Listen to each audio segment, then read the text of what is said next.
on, let me just click a thing and then another thing. Has that, does everyone else spend a significant amount of their time living in Zoom? Is this like also everyone's kind of home turf now? I switched to alas. Teaching. Yeah. Eric, how did you like teaching through Zoom? I feel blessed to have had work during the pandemic, but I feel very challenged working from the dining room table. I just left my job. I was teaching at the high school for 23 years. And so now I'm teaching third grade, which hopefully will be live. But what was most interesting is that I was teaching Korean and Chinese students. So it was early morning for me and late at night for them. So very interesting in terms of Bob Wilson's ideas about global culture and Ezra Pound and Fenello's and all that sort of stuff. Yeah, that's pretty wild. That's a completely different, like, because I know like the classes you get first thing in the morning are completely different from the classes you get after lunch, at least in my world. Like they can be the same kids, but they're completely different people. So that's wild to, if you're dealing with people first thing in the morning who are, you know, halfway through their day. And some of them are 18-year-olds who are out partying. Oh, and they got the Zoom on in their car as they're going wherever they're going. That was actually one of my favorite things about teaching high school during this whole thing is, I was teaching kids that were sitting on the bus and walking down the street, and I actually thought it was neat. It didn't bother me at all. It's interesting to be in a lot of different places all at once. Let me just click one more button and then we're good to go. All right, so thank you so much, everyone, for coming out. Do we want to do a thing? Oh, we got so many people. How about I'll go down the list, because I know not everyone sees the same list as me. So how about we'll do a quick like introduction thing, you know, who you are, what you want to say about yourself, just something real quick. So I'm going to say I am Bob Campbell. I am a high school computer science teacher and a cartoonist and, you know, various other things as well. And Mike Gathers, take us away. Mike Gathers, what am I? I'm an engineer turned psychotherapist turned men's coach nowadays. And I wrote a piece this year for kind of a relational perspective on the 8 circuit model. And I also kind of massaged in what makes this relevant in 2021. So it's got a couple different things in it there. Yeah. That's awesome. How about Tom Calderbank? Can we hear from you? Yeah, man. Yeah, I'm Tommy Calderbank. I'm a community activist from Liverpool. I'm also a tour guide on the Beatles bus. And I am leading a campaign to get a statue for Brian Epstein. I did the Beatles statue for Liverpool. And what else? Oh, yeah, and I wrote I'm the showrunner for The Lost Doctor, an imaginary story, aren't they all? Starring Ken Campbell as the Doctor. And co-starring Luna Wilson from Beyond the Veil. And that's me. Real quick, just because this literally just happened, Tommy, I just got an email right before we went live. So one of the contributors to the zine, she wrote a poem in it, Deborah. She writes to me and she goes, hey, Luna was my best friend in 2nd grade. No way. And she says, and she was like not emotionally prepared to dive into that because she was not expecting to see Finding Luna, like in a good way. Like I think it was a pretty impacting thing to have pop up in front of her. I thought you would dig that. I really appreciate that. I really appreciate that, man, because it's really, really important to think that we are sensitive to people's relationships, you know. And yeah, no, I'm really gratified by that. And by the way, the zine is outstanding. Everybody, fantastic. Yeah, no, everything that came in just fit together in just some crazy puzzle piece way. How about Brenton? Can we hear from you? Yeah, absolutely. Hello, I am your local Brenton. I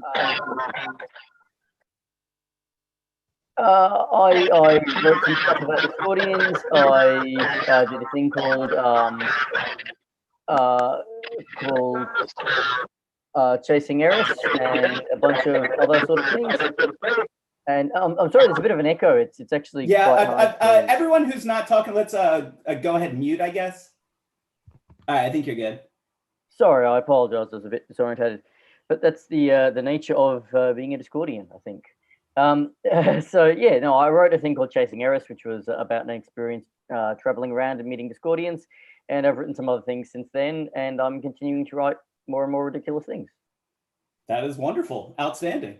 How about let's go, Eric Wagner. Hello, everybody. Eric Wagner here. Back in the 1980s, I defined myself as a maybe gardener. And so we find ourselves, I just read the first 2 pages of Mr. Gather's piece. I'm struck by Nietzsche's comment that there are no facts, only interpretations. And it seems since Dr. Wilson's death, there is less and less agreement about facts in our culture than I've ever noticed before. Yeah, there's a phrase that Terence McKenna came up with that just kind of haunts me with its accuracy, which is the balkanization of epistemology, which I think that is it was pretty spot on. How about Jake Giddens, our cover artist for New Trajectories this year? Hi, thanks. Yeah, I'm Jake. I'm an artist, illustrator. Yeah, I've done a lot of commercial work, but I'm trying to like kind of get away from that. Yeah, I discovered Raw a few years ago and just kept going down the rabbit hole. Really liked his work. Outstanding. That's the way it works. Let's go, Peter Quadrino. Hey guys, my name is Peter Quadrino. I live in Austin, Texas. I work as a business analyst in the tech industry, but I write a couple blogs. One of them is mainly about James Joyce and Finnegan's Wake. I also write about baseball and hip hop.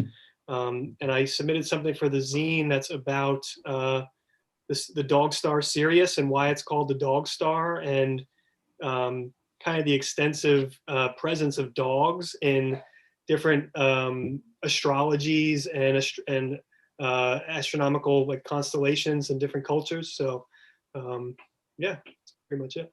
That's awesome. It took both you and Fly sending me links to Kill a Priest to finally get me to watch it. Holy shit, man! What is that guy doing? I watched that. Have you seen that Grandmother's Land video? Yeah. That took me completely off guard. How awesome that was. So yeah, so like whenever anyone says, "Oh, you should listen to this, read to this," it takes a while for it to get through, but when it finally does, I really appreciate it. And now someone who I haven't seen or talked to in forever, and I'm super psyched is here, Toby Philpott. Hello. Hello, I'm still struggling here with Zoom. So yeah, well, I date back a long way. I was doing fringe theatre in the 70s in London, where Ken Campbell's Roadshow was going on. And I bought the first volume of Illuminatus in Compendium Bookshop, which is where Ken found his copy. And I was there at the 10-hour show of Illuminatus that they did at the National Theatre. So I've been a fan for a long time. What else? I did manage to join in with the Academy back in 2004. And it was delightful to spend, well, 2 or 3 years studying with Bob directly and with a lot of the people who are here now. So this is fantastic being able to chat to everyone. Yeah, that's awesome. Thanks for making it out. I really appreciate it. How about, do I see Propanon?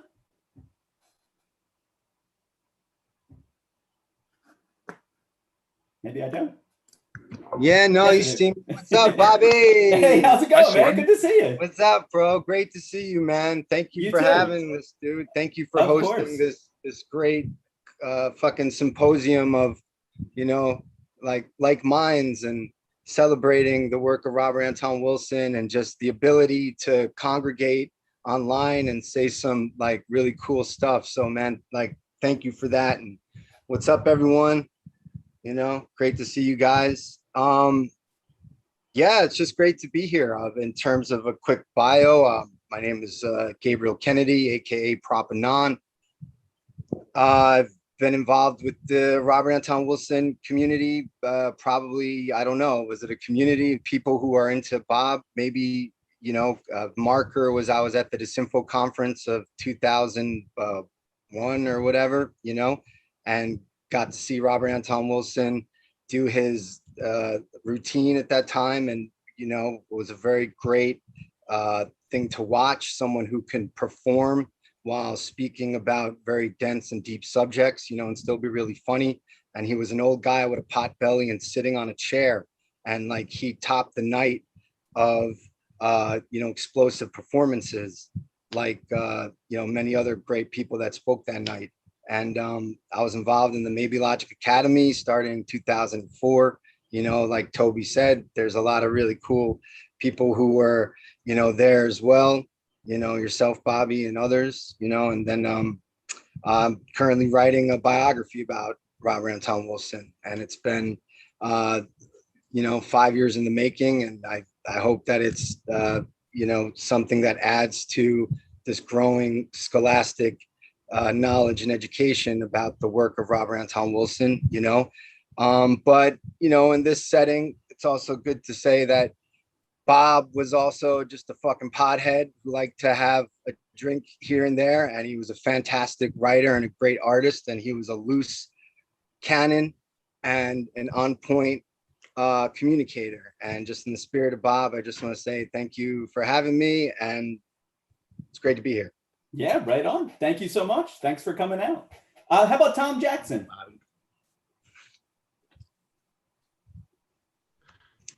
Hi, Bobby. Hello, everybody. My name's Tom. I'm a newspaper reporter in the Cleveland area in Ohio, and I am the blogger at rawillumination.net. I want to thank Bobby for the great zine that he released today. I had to work today, so I haven't had time to read it, but I did look at it, and the artwork from Jake and Bobby and everybody else is just amazing. It's going to knock your eyes out if you haven't seen it yet. And I look forward to actually being able to sit down and read it tonight. So hello to everybody. Awesome. Thank you so much. Eva, hello. Hi, everybody. I also want to thank Bobby so much for I was looking at everything, and just number one, all of Bobby's work and contributions to it. I love following up on the continuation of this, graphic novel. And then all the work putting it all together in one zine. That's incredible. And I feel so honored to be part of it at all. And so grateful to know you all. I joined the Maybelogues Academy way back in 2004 too. And right now I'm trying to get out of the country. I'm trying to move. And next week is my last day to get everything out of this apartment and get out of this country for good. And I still had to contribute this year, and I still had to be here today because it's the one thing worth getting my ass off for is to get to keep being here with you guys and be part of these. So thank you for just doing it in the first place. And so glad to actually see Toby for the first time, that we can actually talk. And Prop, I think it's the first time I've seen you in a call too. So thank you for including me and doing this so much. Yeah, thank you so much for coming out. I had no idea you had so much going on. Where are you escaping to, if you don't mind saying, or if you would rather not? That's okay. Europe in general. Okay, cool. Greece eventually. Just anywhere that cares more about the environment and human life than the United States does. Sounds it's pretty good to easy me. to beat. Yeah, I was gonna say, that might not be that hard to find. Yeah. Oz, hello. Hey, Bobby and everyone. It's great to be here. Thanks for the invitation. I first got into Robert Anton Wilson when my friend turned me on to Cosmic Trigger in 1981 or 82. And that book completely changed my life and made Ra a hero of mine. And after that, I moved to New York. I'm a sound engineer, by the way. I'm on break right now. I had to make my client wait while I do this, and then I'll get back to it.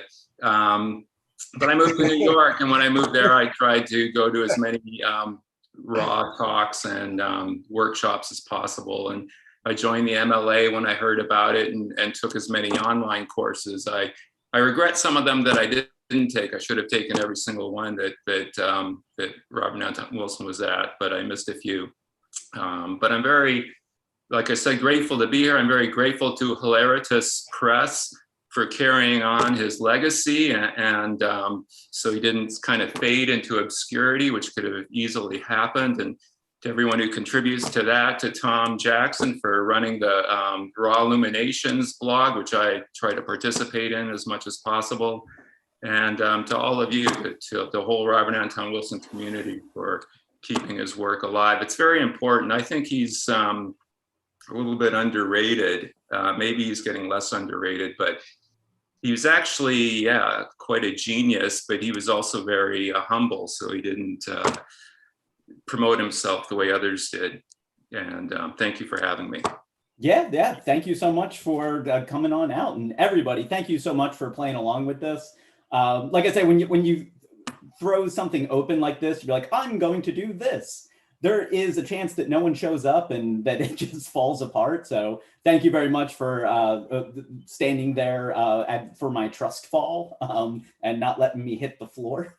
It's very much appreciated. So now everyone is kind of, a little bit familiar with each other. If you weren't already, I know a lot of us already are.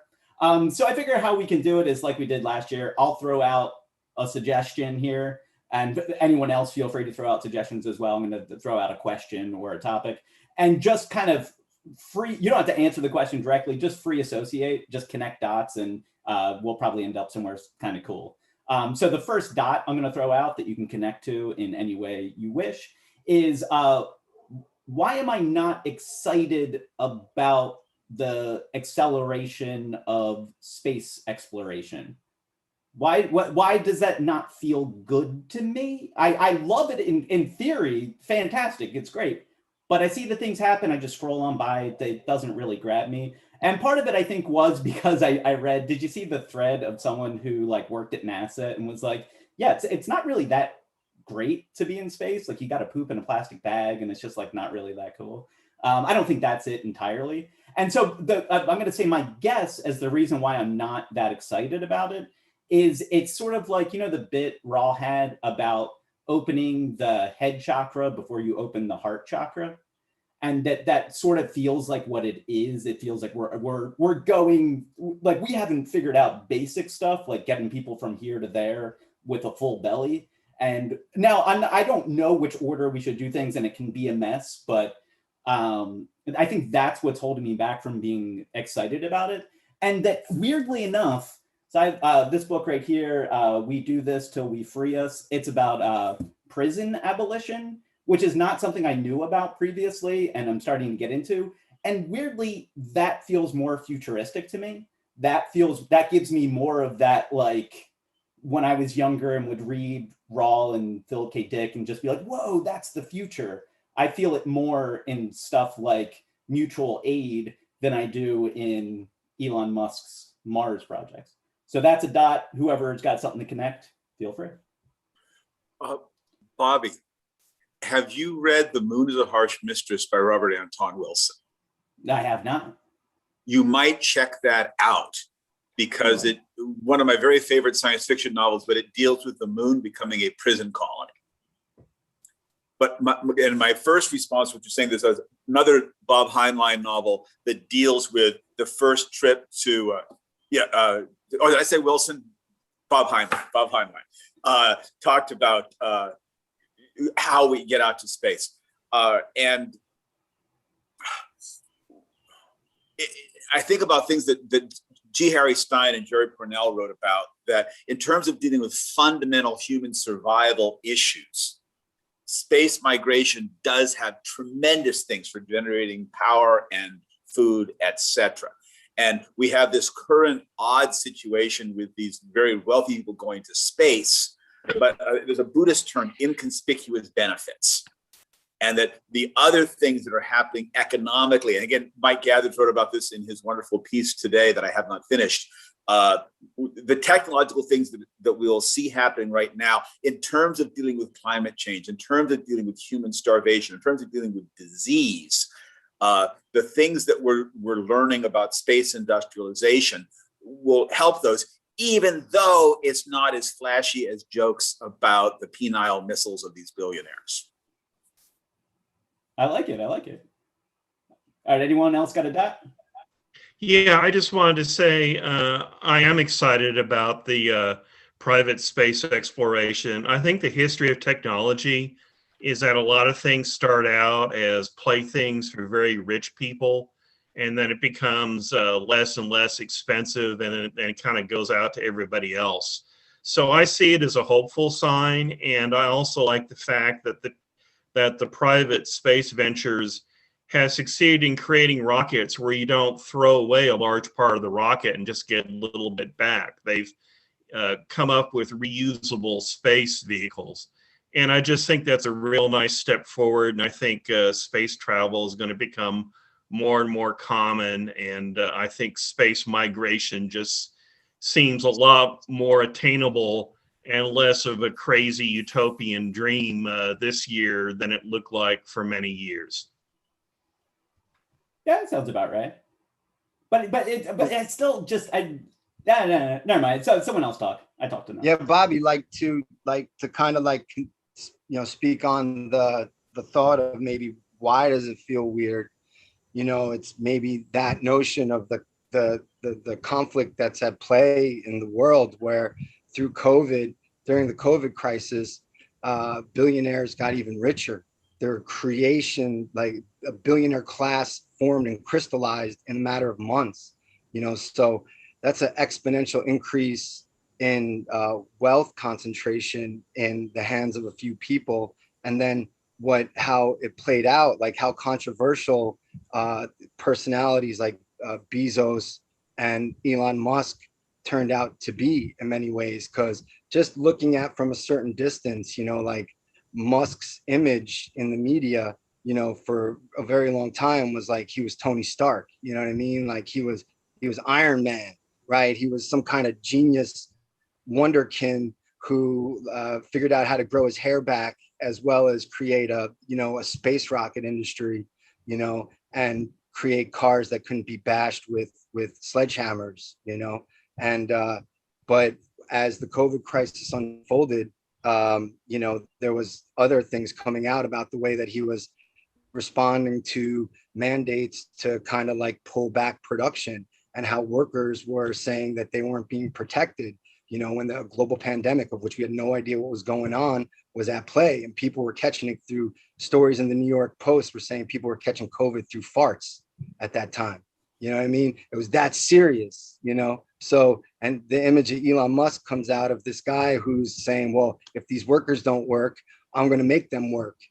That's not a really good look, So as things unfolded, and then you see Bezos and how the notion of the app economy and Zoom, delivery, packets of a way of life was going. Bezos and Amazon made a ton of money through COVID. And then it comes out at the end of it that they're not even paying income tax. So I think this sort of reality hit hard for a lot of people who are now still, moving through this global pandemic, of which we're not through it yet, And when Richard Branson is achieving a lifelong goal that he's had, and even Robert Anton Wilson wrote about how cool it is that he was moving towards space exploration or whatever, now suddenly it doesn't seem so cool, that he's taking, he's flying wherever they flew, right?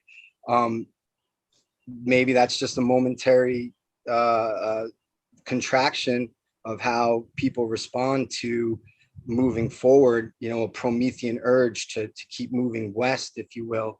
But like, you can be like, there's a very strong argument to have a critical viewpoint of even technological innovation since World War II. You know, as Buckminster Fuller said, you know, creating more and more weapons to kill more and more people over greater and greater distances.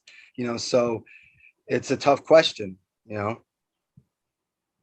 Yeah, for sure. And it is one of those things where I'm very aware that you know, how the Dunning-Kruger effect is very applicable to me. You know, I only have to go back and read something that I wrote, you know, 5 years ago and just be like, what am I talking about? I don't know enough to say what I'm saying. Why am I saying that? So yeah, so when I have a reaction like that to when I see the news of so-and-so is launching rockets and stuff like that, and I have a negative reaction, I know that the negative reaction isn't necessarily grounded in an actual objection to what they're doing in reality, but there's something there. It's that reaction of the organism as a whole. There's something there, and I think you hit what it was, Prop. I think that is pretty much what it is. I had there are two things that bother me about it as well. Less like esoteric, difficult author Dr. Seuss lived in San Diego, and they're like a lot of the focal points of his books are like geographical here. And one of them is there's like this big cliff in La Jolla overlooking the ocean and everything. And he believed that like the Grinch, like the higher people can afford to live up on the cliff, the less connected they are with humanity in general. And like that's where they start to kind of have that Grinch heart where you don't even associate with this species of like humanity. And so to kind of take that to the next level where these 3 billionaires can be all the way out in space, it kind of only like exponentially increases that detachment from humanity. And that we, like, for example, with Bezos, we all paid for it. I have been actively boycotting Amazon, but he has been getting tax bailouts through like they've been, trying to screw our post office system here. And they've even, like, Amazon has delivery companies that got bailouts for COVID that are like, delivering their, so it's just crazy to think that we all paid for that. And if they could have gotten something like, like, what kills me about space exploration is the more and more they explore, the more they should realize how precious what we have is, because like they haven't been able to find anything like it unless we just don't know about it. But like I feel like there's not enough value in protecting what we already have here, and recognizing how valuable what we have here is. So the cost versus the value of their trips is what's discouraging for me. But I am encouraged by the technology advancing to where they're less disposable. They are, it is becoming more sustainable to go and to return. That's exciting. But yeah, all this really discourages me as well. I think sorry. Oh, go ahead. I was just going to say to build off that a little bit, that technology point, the thing that's worth remembering is that technology is not value neutral. Technology only does what we tell it to do. That's the ridiculousness of this conversation we keep having about artificial intelligence. It's not going to think for itself. It's going to think in a way that deals with the problems we tell it are problems, deal with the issues we tell are issues, do the things we tell it to do. The fact that space exploration gets better, it doesn't really matter, I would say, beyond, the fact that exploration has a particular design and purpose and intent to be used in a certain way. And the way that it's being used is as entertainment for people who are fundamentally dedicated to on the whole, suicidal behavior for the human race. I was just going to say that understandable looking at it from a very human.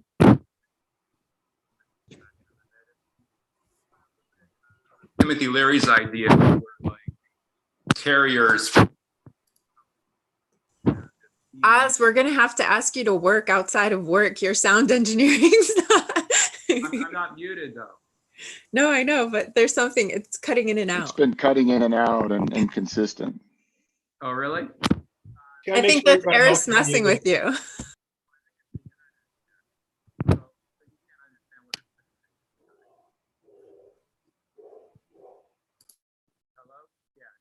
Can understand what I'm saying. I can't hear anything. I'm gonna go. Oh, now we hear you, Oz. Yeah, Okay. you just came back in. It's Okay. like something occasionally muffles your speaker. I don't know if there's something physically there. No, it's the. I think it's the internet here. Did you hear that? Yeah. Got All right. that. Okay. I was just gonna say, and I'll probably try to go somewhere else to find a better connection. That we're understandably looking at this from a very human perspective. That if we were to look at it from Leary's idea that maybe we're like carriers of DNA intelligence, and that it's DNA who wants the human species to go into space, DNA wouldn't care. DNA is not moral. We're raising a lot of moral issues relative to the space exploration, and they wouldn't care. Like capitalism is the system we have right now. And so it makes sense that the most successful capitalists would be the ones doing it. So anyway, that's just a different perspective. And I wouldn't lump all three of those guys into the same boat, Bezos, Elon Musk, and Richard Branson. Richard Branson, I mean, I haven't followed his career, but he ran possibly the most ethical music record company that there was. Like I think it's Bezos is like a pure, I don't know, he doesn't seem to have compassion for his workers. That's sort of how his media image comes across. And Richard Branson has been involved with music for years and years and years, and that's like a huge difference between the two. So that's all I got to say about that. I just want to add on to that point. I slightly disagree about the morality aspect of it because, with Raw and with Timothy Leary, they used to talk about that acronym SMILE, SMILE, where it's space migration, I squared, like intelligence increase, and then life extension. The life extension part would be if we're trying to do interstellar travel, people got to have longer lives to be able to make it through that. And obviously the space migration part, we're doing pretty good already, but I feel like the intelligence increase part of the formula we've been kind of failing at, because, if we were to really reach the point where the Earth was no longer inhabitable and we had to start trying to find other solar systems to live on, we couldn't just migrate our existing society into a spaceship, because everyone's going to shoot each other, everyone's going to kill each other, the poor people aren't going to be able to eat, all that kind of stuff. So I feel like that intelligence squared piece, where it's exponential growth of intelligence, includes like how to have a functioning and sustainable society, and we're definitely not doing too well at that piece right now, I think. Yeah, sort of what I was thinking about in that, like opening the head chakra before the heart chakra is like, and I think that it wasn't actually Peter Thiel, it was someone else, but the thing where the blood transfusions of young people being used as like rejuvenation thing. So it was either him or it turned out not to be him. It was real though, someone was doing it. And so the idea is let's say, in theory, they cracked the immortality, and it just takes a heart transplant from a teenager. Do we have the ability to stop it, like to not do it? And it's like a similar thing with the space migration is if space migration, if it necessitates ignoring infrastructure on the planet and to focus on that, like, I don't know that we are making a calculated decision. I think we're just kind of like following the impetus of specific people, maybe. I don't know, but again, everyone else who brought up the of the other side, I also kind of think that as well. I kind of have all of this kind of swirling around, and it just kind of stays up in the air. I think the more I've sat here and thought about it, it's just complicated. We're at a point in the long-term debt cycle of the United States and our global economy where there's just a huge wealth gap. So there's a lot of resentment around billionaires. There's a lot of political polarization, and those guys are catching a lot of shit. And at the same time, these are some of the finest innovators of our time. You know, maybe you won't agree with that and what they do. I certainly don't agree with the way they treat their workers, Musk and Bezos. I don't agree with them avoiding taxes, but I avoid as much tax as I can. I think that's more systemic than it is them. And I see this as, you know, we haven't done shit in technology and space to inspire kids since we shut down the space shuttle program 10 years ago. And now the private sector is jumping in and pushing that forward. We're going to see technology that trickles down from all these innovations. It's really a pretty amazing thing. And at the same time, space migration has kind of been like the least important of the smile things for me, or just never really got my attention. There was a quote or a bit by Wilson about us all migrating to space and turning the Earth into a giant nature park. And that really gets me excited. Mm-hmm. But I don't know. It's a mixed bag here. I certainly wish they would treat our workers a little better and increase their minimum wages and maybe lobby to pay more taxes, which I think they probably see that they can do better with their money than the government can, blah, blah, blah. It's a mess, but I agree. I've been kind of less inspired by this whole thing. I think it's good, but it's not like I got up to go watch the launch. Can I just throw something in? That it's just about our priorities, man. I think that it's we haven't got our priorities right, and you alluded to it earlier, Bobby, when you said about giving people a dinner. You know, we need to give everyone a clean glass of water, surely, before we go any further. And it's like Gil Scott-Heron said, you know, no hot water, no toilets, no lights, but whitey's on the moon. It just feels like we're abandoning Mother Earth here at a time when she needs us most. And you know, and I'm with Bill Hicks. You know, this technology is pretty amazing, but can't we use it to shoot food at hungry people? You know? I think. Oh, go ahead.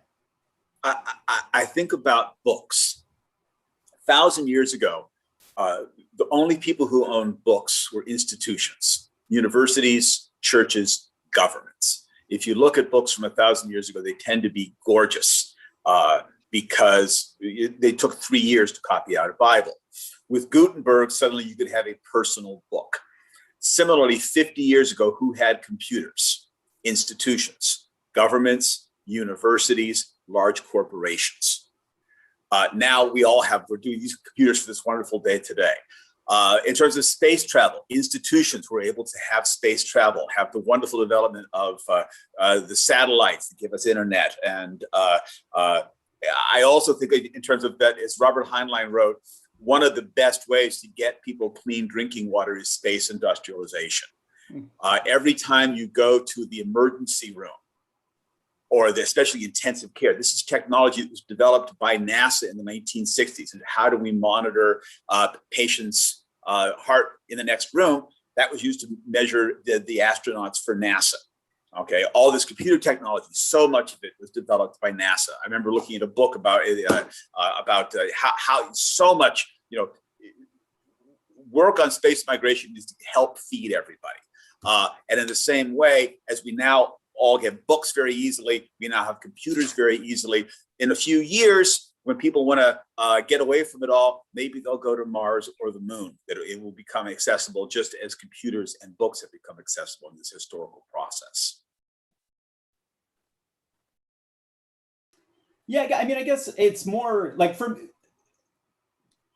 there's different ways of kind of getting to the same place. But yeah, I guess for me, I'm definitely more excited about, you know, the prospect of getting everyone better infrastructure, getting everyone, because if we just leave this current system in place and export it out, it's just going to suck there too. Now, but also I hear what you're saying, Eric. Like, it does make sense that the one thing then feeds back around to the other thing, but it doesn't. No, I don't know. I'm not going to claim that I know how they should do it differently. I guess for me, I'm more excited about like the mutual aid and actually improving things on the ground, because that's something I can actually take part in a real way. Whereas I guess maybe that is the space migration thing is a TV show to me. I don't know what's actually going on with it, but actually like working within the community, that is like something that you can actually do. So I guess I'll just do that. Yeah, that's actually why I think I seem to have put my hand up. But anyway, one of the things I wanted to say as one of the old folks here, before, I was growing up before anyone went into space. And when that first launch into orbit happened, Yuri Gagarin from the Russians, he went round the planet and we were quite surprised. I saw the back of his head because he came to London and he went up to see the Karl Marx grave in Highgate Cemetery. But then when they actually landed on the moon, my mum was so excited.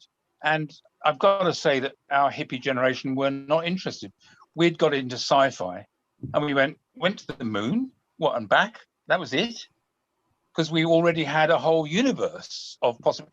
We were in Hitchhiker's Guide to the Galaxy realm, I mean, that was our idea of space was mammoth.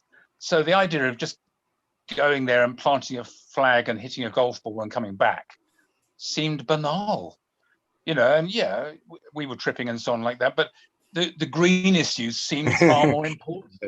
Planet Earth seemed far more important, than just going there and planting an American flag on the moon, which seemed banal.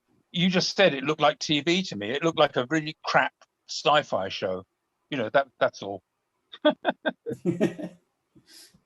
So all right, so I'm going to throw out a new dot here. So interesting concept called the sleeper curve. Has anyone ever heard of the sleeper curve? No. So the sleeper curve, I think the guy's name is Stephen Johnson. He's one of those media theorist type people. And so what he noticed is that our pop culture over, like the last 50 years, let's say, has been getting like exponentially more complicated. Like back in the 50s, 60s, even on a TV show or in a movie, at most you could have an A story and a B story. Like no one could be trusted to understand anything more complicated than an A story and a B story. And then now we have stuff like, and this is an outdated example, I just happened to have watched it recently for the first time, but you have something like The Sopranos, which has an A, B, C, D, E, F, G story, and people are tracking these narratives across, years and characters, or something like Game of Thrones, which is a multimedia thing, and it's all these characters. And so basically our junk is getting more complex. It's to the point that it speaks to something that's actually going on underneath the surface, beyond just like, think of intelligence in terms of, the people you meet on the street who seem dumb or smart. It's not that. It's basically that we're able to process more and more complex information. And so I was actually thinking a lot about, fact versus fiction. And Eric, I asked you, and I also asked Rasa. Prop, this is actually a good question for you to throw out if you have something for this. So do you guys, with Robert Anton Wilson's writing, do you think that he was a fiction writer who sometimes wrote, nonfiction, or was he, where did the real work get done with him? Was it in his fiction or in his nonfiction? And then I got a couple more things about this distinction, but let me throw that out. Prop, what do you think? Well, people who've read Bob enough probably know that it's just up to the reader in many ways, right? I mean, it's like I've asked a number of different luminary people, right? Like, what do you think Bob's main contribution was? And it varies depending on who the person was in some ways. Some people prefers nonfiction. It's some people are like Illuminatus. That's really all you need to know, right? So I mean, I like all of his stuff, right? Like most people here probably, you know, like what is his contribution? It's really who he has influenced, you know, and then what those people have done as well, right? Like, so I think that's a great mark of you know, great artist, right? Like their work sparks further great, you know, fountains of inspiration and stuff like that. So how will he be remembered? He's mostly remembered probably still as a conspiracy theory guy. Now he's the guy who created the Illuminati conspiracy theory. Him and Bob Shea, they crafted it up, and Vice magazine has said that all conspiracy theories come from that book in some ways, right? Or the Illuminati conspiracy theory comes from that book. So it's just all how we intersect with them, man. And so I think that he you know, has a certain voice that, just like George Carlin, you know, like it just hits with some people more than others, maybe. You know, I always found him extremely refreshing. He could write pulp like he did in The Widow's Son, you know, historical pulp stuff, but he's breaking down the French Revolution and where the Illuminati conspiracy theory comes from itself, you know, the modern form of demonology that exists now with the Illuminati, right? So he goes right there, you know, but he's able to hit every ABCDGF sort of subtext in his, you know, meandering, you know, diatribes or monologues or whatever, right? So he's just hitting so many switches, you know, and I think, you know, Mike Johnson, shout out to him, you know, like how he's constantly stressing how, you know, Bob wrote for a stoned out intelligentsia, you know, and that in many ways should not be forgotten, you know, because like a jazz musician, he was loose. He was able to just, you know, get things flowing and moving. And so I think that's his greatest contribution, that he didn't give a fuck about high art, low art, whatever. You know, he was a great voice of that counterculture sort of perspective of like what's most important is now, existential, phenomenological, you know, your senses now, and work from there, you know. So, and hip is always changing. So at one point maybe space migration is amazing, at one point maybe it's not, you know, but like just knowing how we can move back and forth, because that's what he did. He went from a hippie to hanging out with SRI, well, somewhat affiliated quantum physicists in the L5 Society. So he was maybe remembered in his time, not as a science writer, though. I'll put that out there. Like Jeffrey Mishloff has said that he didn't consider Bob a big voice in that realm of scientific philosophy. He was a humorous novelist. However, the New Inquisition is like a pretty like intensely great work of scientific philosophy, you know. So you take it as that's it. Like Bob is many things. Bobby, I wanted to suggest that Robert Anton Wilson was both a fiction and nonfiction writer from the beginning. In Illuminatus, the narrative kind of sets the tone for all the subsequent novels that he wrote, but the appendices pretty much set the template for a lot of the nonfiction that he wrote. So he kind of starts out doing both. And in one of my favorite books, Cosmic Trigger 2, you sort of see a melding of the two forms. It's nonfiction, it's largely a memoir, but it's written in a novelistic way. There are several plot lines that take place in the book, and you kind of have a satisfying, dramatic resolution. Yeah, it's funny. You can't ask this crowd an either or question and not get people to say both. That's not going to happen. Okay, so all right. So now we know it's both. So we have two different tools here. We have fiction as a tool, and we have nonfiction as a tool. Which tool? What do they each do? Like, why would you use one sometimes, the other times? So that's something I've been thinking about a lot. And Eva, last year you said something, and then it was actually repeated, and this might be a good dot to throw out there that can be connected to the Adam Curtis documentary. Was it the Stuck in My Head one with about Discordiism? or at least partially. So what he said and what Eva said last year was basically that you can't change people's mind by appealing to their rational mind. Like you can't get a new idea to someone by explaining why they should think that way. But whereas fiction maybe can, fiction maybe is more persuasive because it's coming at you in a more indirect way. It's like, what's that in the Dao De Ching, like never confront evil directly. You gotta do one of them. And I think maybe that's what the difference is. And maybe is he doing different things in his fiction than he's doing, like is Illuminatus or Schrodinger's cat doing a different job than quantum psychology is? And I'm not sure about that. I'll give you an interesting example though of how fiction can kind of like make a bigger change than an expose can. Did anyone watch that Watchmen show?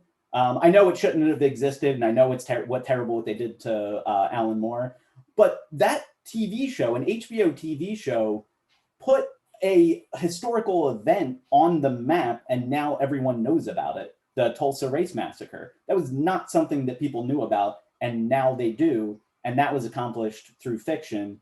And Tommy, at some point, I feel like you might have something to say about the ability of fiction to influence the world. Yeah, no, for sure, man, for sure. I think there's, fiction can be truer than fact, can't it? And I think my favorite Bob book is Coincidence, because the way it breaks down Finnegan's Wake, and it talks about the fractal nature of language. And so, so for me, that's, absolutely up there. But yet what we're trying to do with The Lost Doctor, for example, is use a mythology to get across other ideas, to hack mainstream culture. I'm not sure if we're going to try and get any fundamental truths in there and smuggle them into people's consciousness, but we are trying to do something a little bit different and using the medium of fiction to do it. Fiction is almost like the spoonful of sugar that helps the medicine go down. The veil of entertainment is a way of kind of smuggling in these truths, perhaps. But yeah, I've got nothing to add beyond that, I'm afraid. No, that's perfect. That's what I thought. And then the one more dot to throw out there is that fiction, I think that it's actually not at its most useful when it's passively consumed. I think that it's also like the reason, the best part about fiction is creating fiction. So like, I think of something like you see the QAnon people, I feel like those are frustrated creatives and that they found a canvas to paint on in some way. And that's what that energy is. That's pent up creative frustration being blasted out anywhere you can get it. Yeah, I don't know. Anyone else got a dot to connect? I love that idea of pent up creative frustration. I'm gonna have to think about that for a while.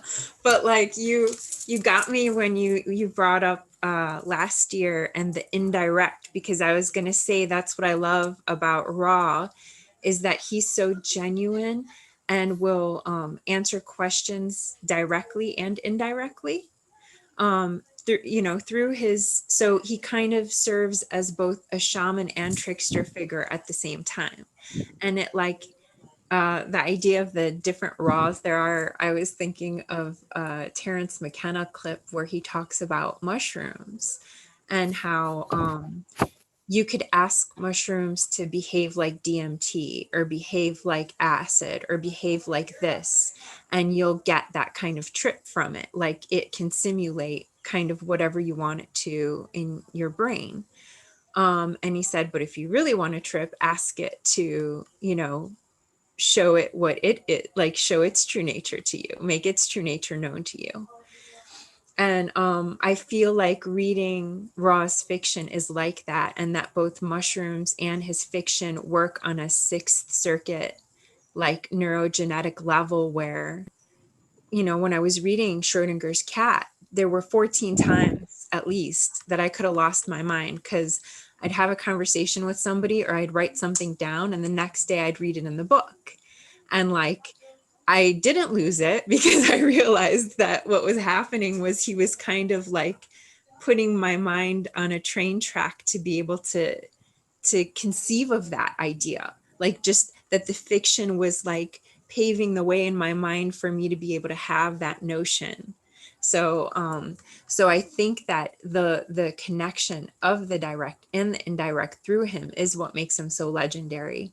And it reminds me of one of the Book of Lies from Aleister Crowley's. I think it's the 79th one, Onion Peelings. And it's all about like Aleister Crowley's disciples being around him, and he kind of laughs and cries at the same time. And like the disciples are wondering whether they should laugh or cry at what he said. And like he had done both at the same time and neither at all at the same time. And so it was like, I feel like Ra had that influence. And that's why, you know, I agree with what Prop was saying too, that like God, he was a star seed, right? Like I feel like he did I mean, actually I don't know that much about what a star seed is, but I feel like that fits, that insight has been growing through all of us and, you know, fruiting in different beautiful ways because of him. And through the both layers combined is like magical. I was just going to say that one of the threads that runs through both his fiction and nonfiction is Hermetic magic. And obviously it would be me that would say something like that, but Ra actually writes that in one of the introductions to Ishtar Rising, that he says that in both his fiction and nonfiction, this thread runs through. And we can just, you know, get rid of the word magic and call it, you know, causing change to occur. So I think what Ra ultimately wanted to do is cause change to occur for the better, for the world and for the individuals in the world. What you said, Bobby, a few seconds ago about readers participating in literature is, I believe that postmodern literature, the literature of, you know, I might be getting my terms wrong, but like I'm thinking of James Joyce and Pynchon and who's the other one? Can't remember right now, but it requires the reader's participation. I'm reading Pynchon's Bleeding Edge right now, and there's so many things in there that if you don't look it up or happen to know the song he's referring to or whatever, you're not going to understand what he's saying. It's like they dangle threads. I think Robert Anton Wilson does this also. They throw out threads for the readers to either pick up and carry and take that further or not. And because there's so many different types and different individuals in the world, people like Ra are going to throw out many different kinds of threads, depending on like what Prop said about it's you know, different people are going to have different, some people will be attracted to the nonfiction, some to the fiction, some maybe to both. He is a in the world of magic, he is a hero. Lon Milo Ducat's a big magic muckety muck is called Robert Anton Wilson his hero. Phil Hines in one of the forewords to the Sex, Drugs, and Magic book that Hilaritas just recently put out says that no one has, you know, explained magic better since Aleister Crowley, and I fully agree with those. And I'm really glad that these other people are saying that, because I sometimes feel like I'm a voice in the wilderness trying to get that out. So, and when you talked about the purpose of literature, I highly advise my answer to that question is the article I wrote for the New Trajectories, because that's what it's about. It's about literature, magic, and science, and using that to just to help yourself. So literature is extremely important, and it's very, very connected with magic. And a very particular thing that I think you actually quote in there is from Deleuze, which is the book as a machine. You know, right. This idea of, you know, literature and not thinking so much about what something is, but what it does. Right. You know, and to take that back to QAnon and kind of the drop off of that, you know, I think one of the reasons we saw that grow so powerful is it had a job to do. There were people who very much sincerely believed that Donald Trump was there to save the day, and he didn't, and nothing got better, in the way that maybe some people were expecting. So, but then you have this story that functions as an explanation for this is what is going on. This is why things aren't getting better. This is what he's up against. This is what's going on behind the scenes. This is it has this purpose to kind of do something. And I think that fundamentally, you can kind of draw back these lines of literature or fiction versus non-fiction into this idea of, well, what do you make the machine out of? What do you make this little robot out of? What do you make this device out of? Because what do you want it to do? I think that's really where that distinction comes in, and what it comes down to is you're making this machine that's going to connect to a human or a group of humans. What do you want it to do? How do you want it to work? What do you want it to create? I think is kind of where you can look at that. I like that. That's really good. So something that I realize from time to time is that, like, sometimes I'm working on something and I have to I don't know what I'm selling. I don't really know what it is, because at least personally, and everyone's a little bit different. When I went back to school at Temple University, this was a hotly debated thing that I'm going to say, which is I write and create with no regard for an audience. I have no, I don't know, whether anyone sees it or not, it does not, doesn't factor into it even slightly. And so and something I realized forever ago, it's like, what would be the point of anything that I do? Like, what would I be selling them on? And the Marshall McLuhan-esque answer would be the thing that I'm doing. So if I make a comic, the thing that's for sale is make a comic. Whatever is the content of the comic is whatever. So that's why in some ways, I think that the creation speaks for itself as creating is a good, fun thing to do. Here, let me show you. So I'm curious, does anyone, do you guys feel different? Do you have things for sale, or is it self-exploration, or what does everyone think of that?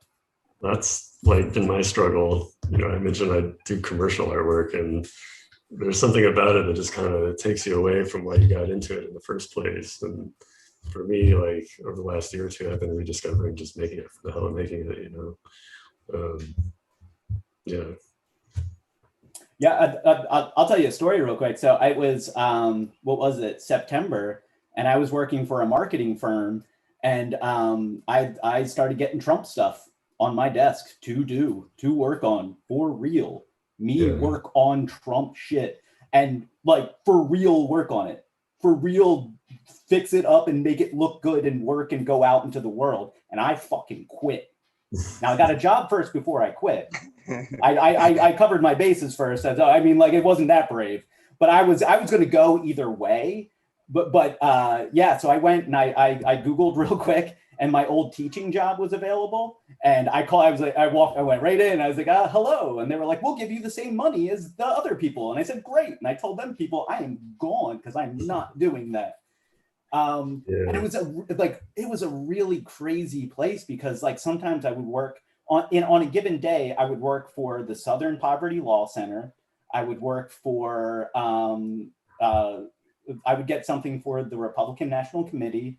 I would get something for Greenpeace. I would get it was just this crazy, it was like selling to both sides of a war. I was not cut out for it. But yeah, it was, and to be honest, the Trump thing hadn't come through yet. It was just a rumor, but it was Trump Jr. and I couldn't do it. So. Yeah, that's an extreme example of having something that's so heavily art directed, where you're catering to an audience, and it just your own voice or soul, as an artist, just gets it's totally missing from the work. I think, I don't know, maybe it's just about trusting that somebody's going to get something out of it. You don't know who it's for, but you just got to trust yourself to make it. Yeah, I for love sure. Bob's process.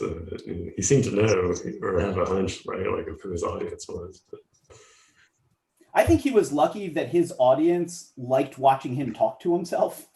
I think that's what was going on there. I think he was talking to himself and everyone else kind of got wrapped up in it. Because I mean, that's my impression with him. I think he was metaprogramming himself and exploring his ideas. I think that's at least that's my interpretation of it. That I mean, that could go either way.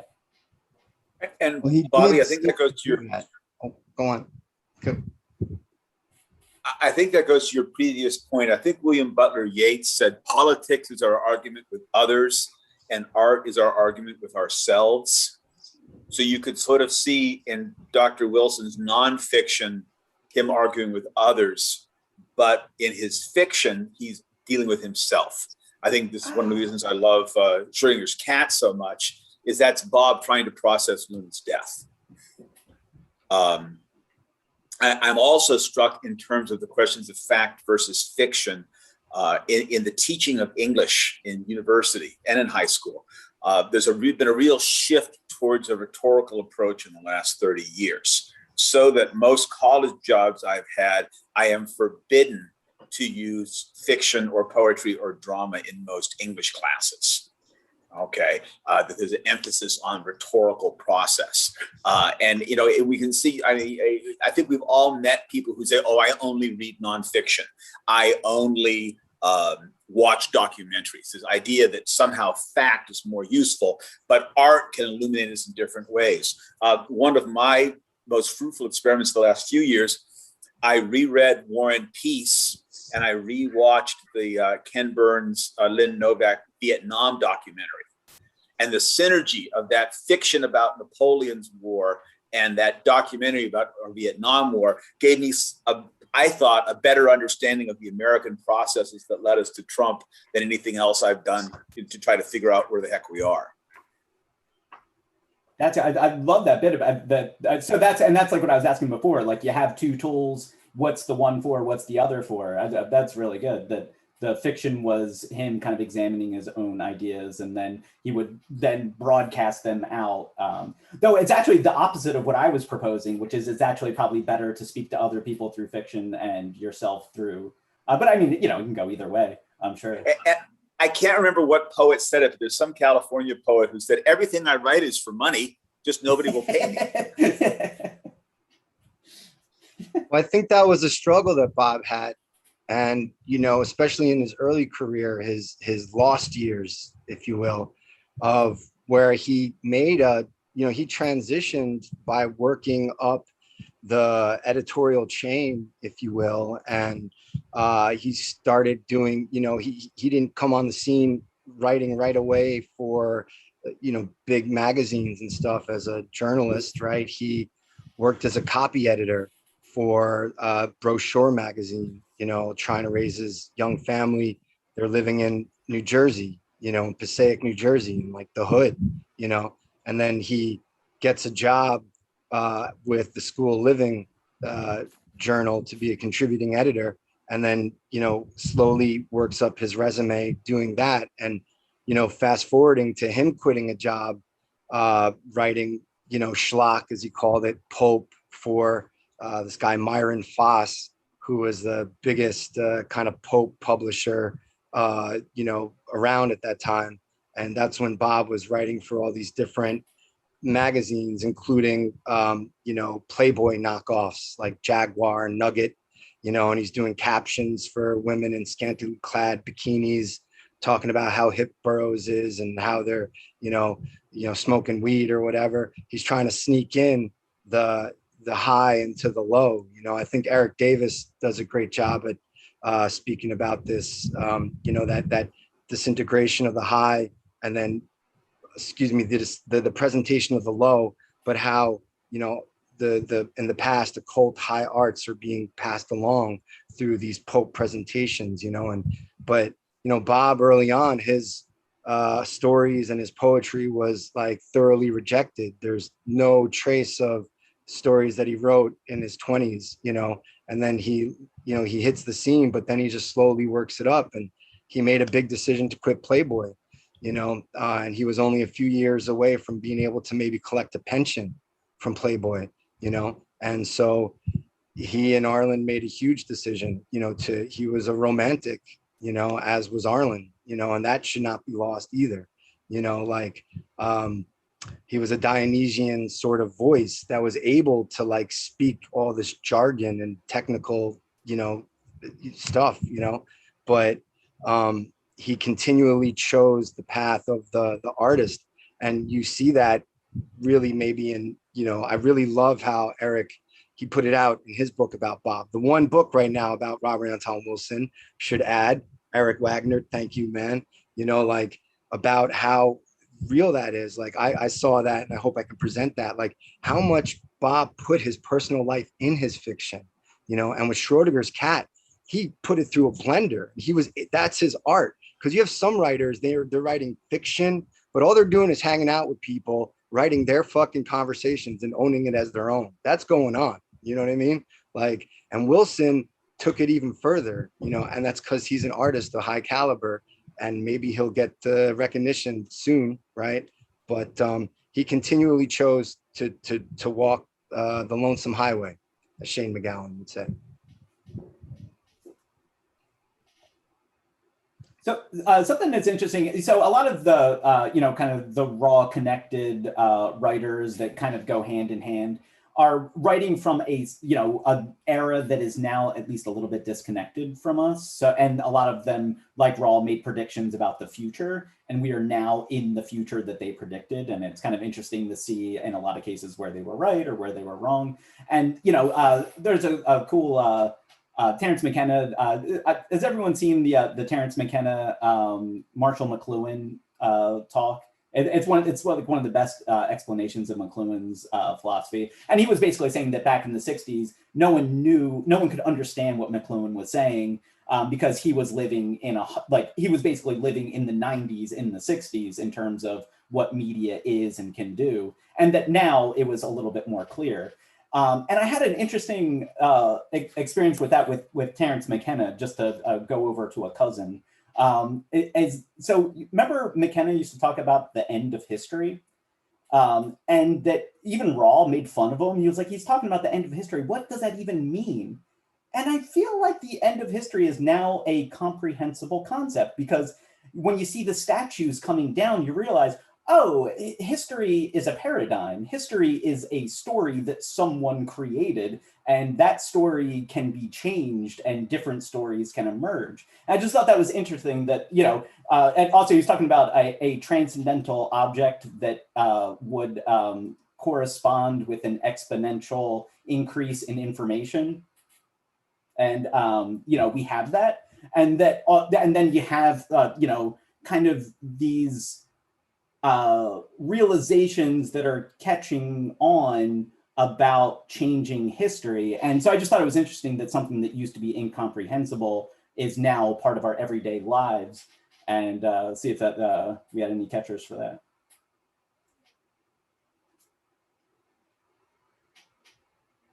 I got more stuff written down. I can do different.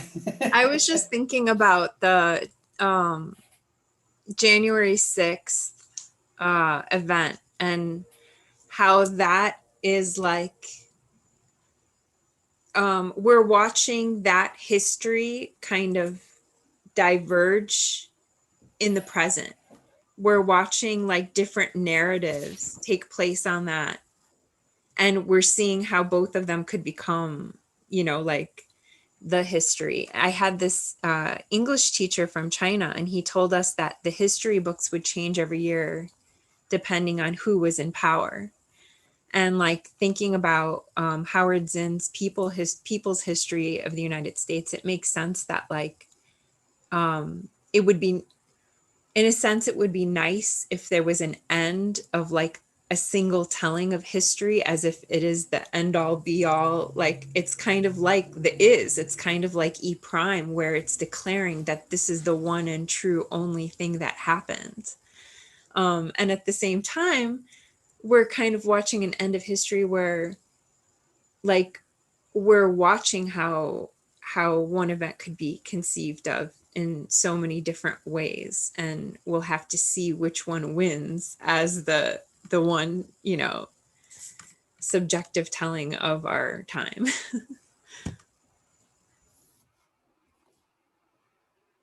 Yeah, and another thing that's sort of Rawls that kind of came more true than I expected was Rawls. He wasn't a fan of experts. He thought that expertise was something that was kind of holding us back in a way, and that now we're sort of on the other side of that, where it's like, we've almost gone too far, and we've maybe torn down some experts that were helping us in terms of public health.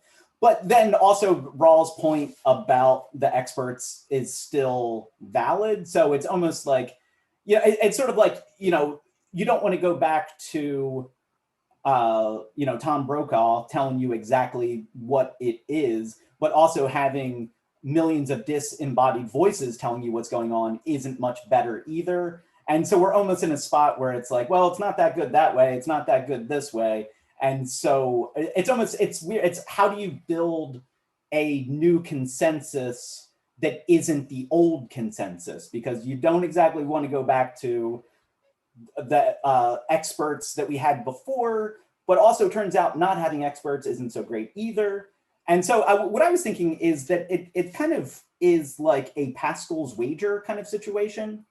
Because, it's like I am vaccinated. I could not explain the science behind it to someone who knew better than me, but I took it because I, obviously had good reason to believe that it would be effective and non-harmful. I don't know that I could convince anyone else that that is the case. And it actually turns out to be a issue that affects us all collectively. It's an opinion thing that also then affects us collectively, because the people who decide not to then are creating a situation where there's variants that are then making our vaccines not operable. And so I don't know, what do you guys think about building consensus in a post-expert world? I think it's impossible. I like it. That's what I think too. We've gone over the edge. As Grant Morrison would say, the Yasad has collapsed into the Malkuth. We live in a magical world now, get used to it. Donald Trump, and however he got in, it just kind of exposed how the machine works of technology, to voice what Brenton is speaking about, Deleuze, the creation of these technological machines. In the 90s, they were called memes. We charge them up, we send them out, they're sigils, and whatever intention is behind it. We live in a world of sorcerers, magicians, brujas, curanderos, healers, whether people are magicians, whether they know it or not, right?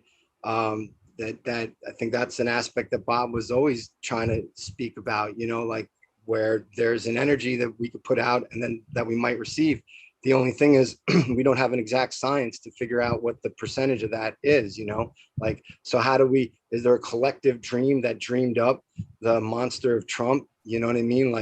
Maybe, but he's the end of a wave, that he, it seems like the narratives that are out there are, there's the war is on, the computer, the YouTube, internet, right?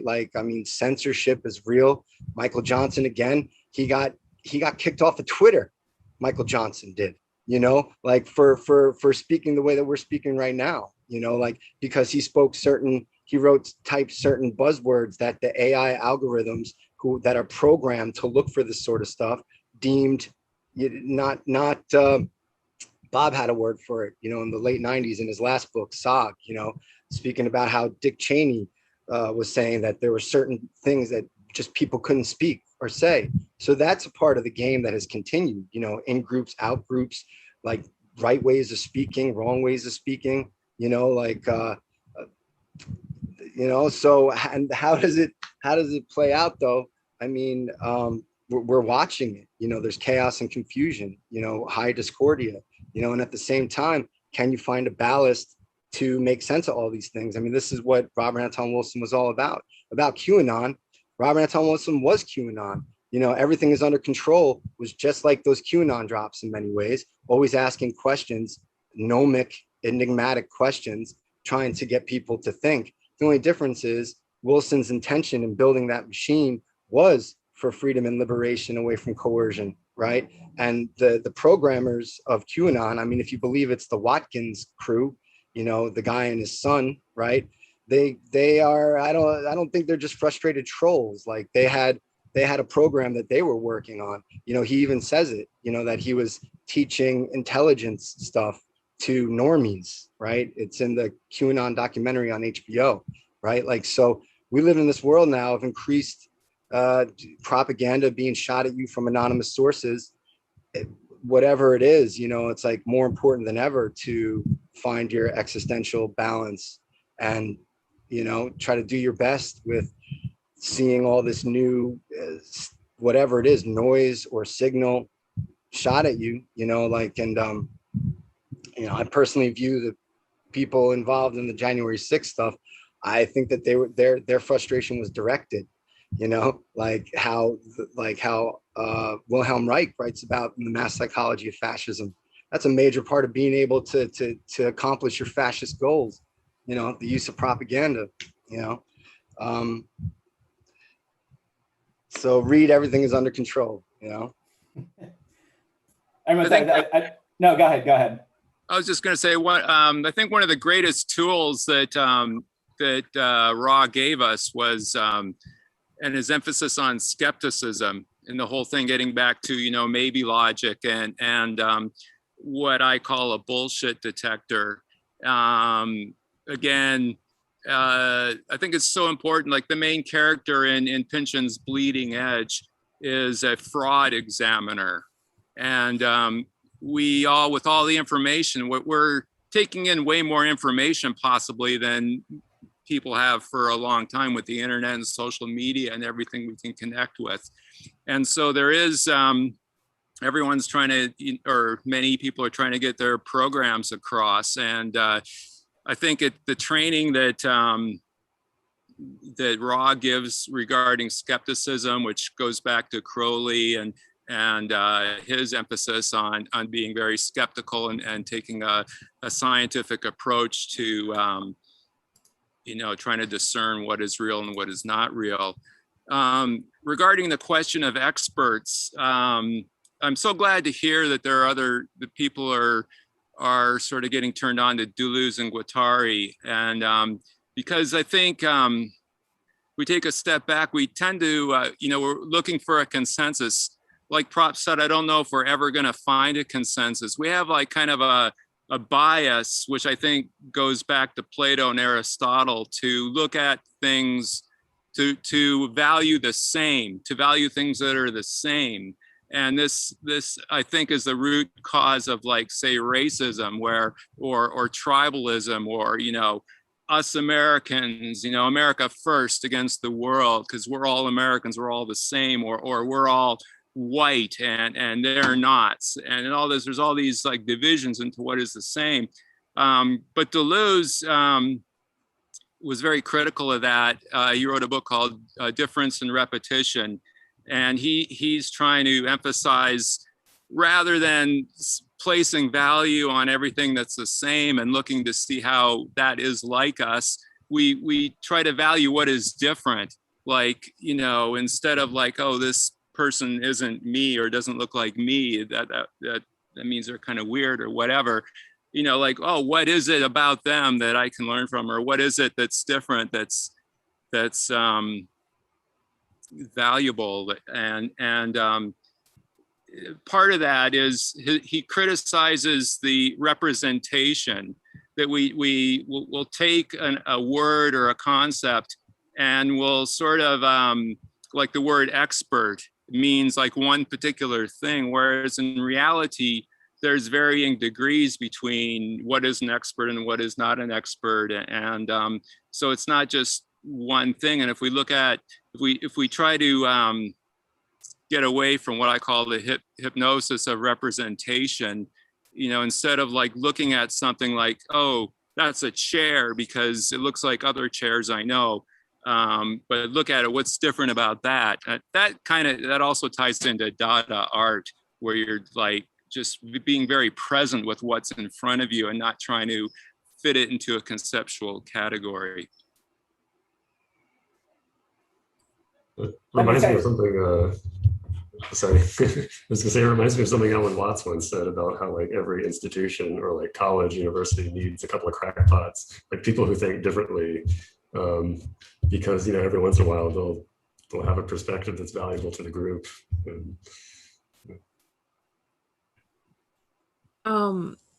Wilhelm Reich, one of, I don't know, our favorite crackpots, I hope. So I went to Oregon to James DeMayo's Orgone Laboratory and attended a couple conferences there. Like ended up kind of having an argument with him at one of them, but I still respected him and was grateful for like anybody looking at Reich stuff. But now he's gone like crazy. COVID is a hoax.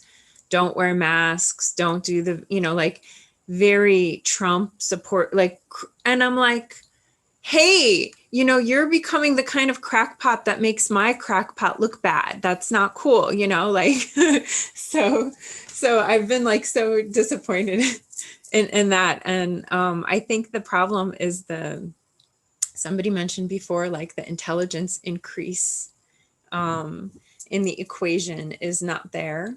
So it's harder for people to fewer people have the critical thinking skills to discern between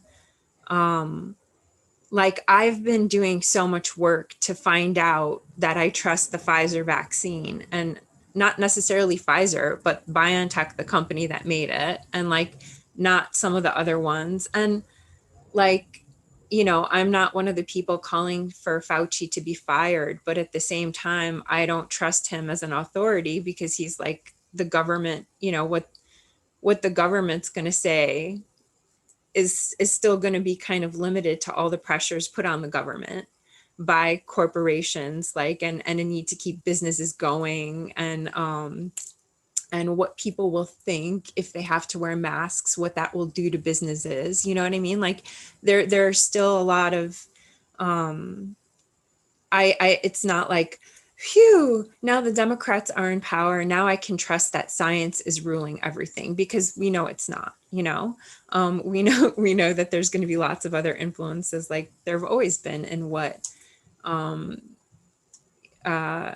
Raw talked about, the AMA and what the FDA and USDA, all of those organizations are influenced by money. So, and by how much they feel they could let the public know without there being panic.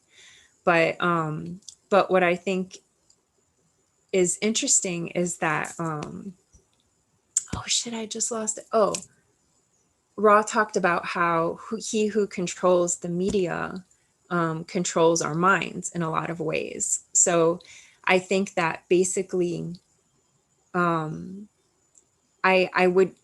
glad that people don't just trust what experts say, but I think that even the distrust of experts will be managed by whoever has the power to influence as much media as possible, and will do that towards the gain of certain businesses or certain political interests, instead of like towards the free thinking nature of humanity, unfortunately. So that's what worries me about it all. And that's what I feel like I'm seeing play out. And I just saw something in the news recently that most of the misinformation about COVID was coming from like 12 individuals. And that kind of, just shows how it's sad that without the critical thinking skills, the way the masses inability to trust experts, which is reasonable, can be twisted in unreasonable ways. I'd just like to riff off that for a moment, because I've got just a slightly contrarian take on some of the intelligence increase stuff, which is, I think that we can't forget that there's a cultural component to intelligence, by which I mean a cultural component to what we understand intelligence to be and to look like.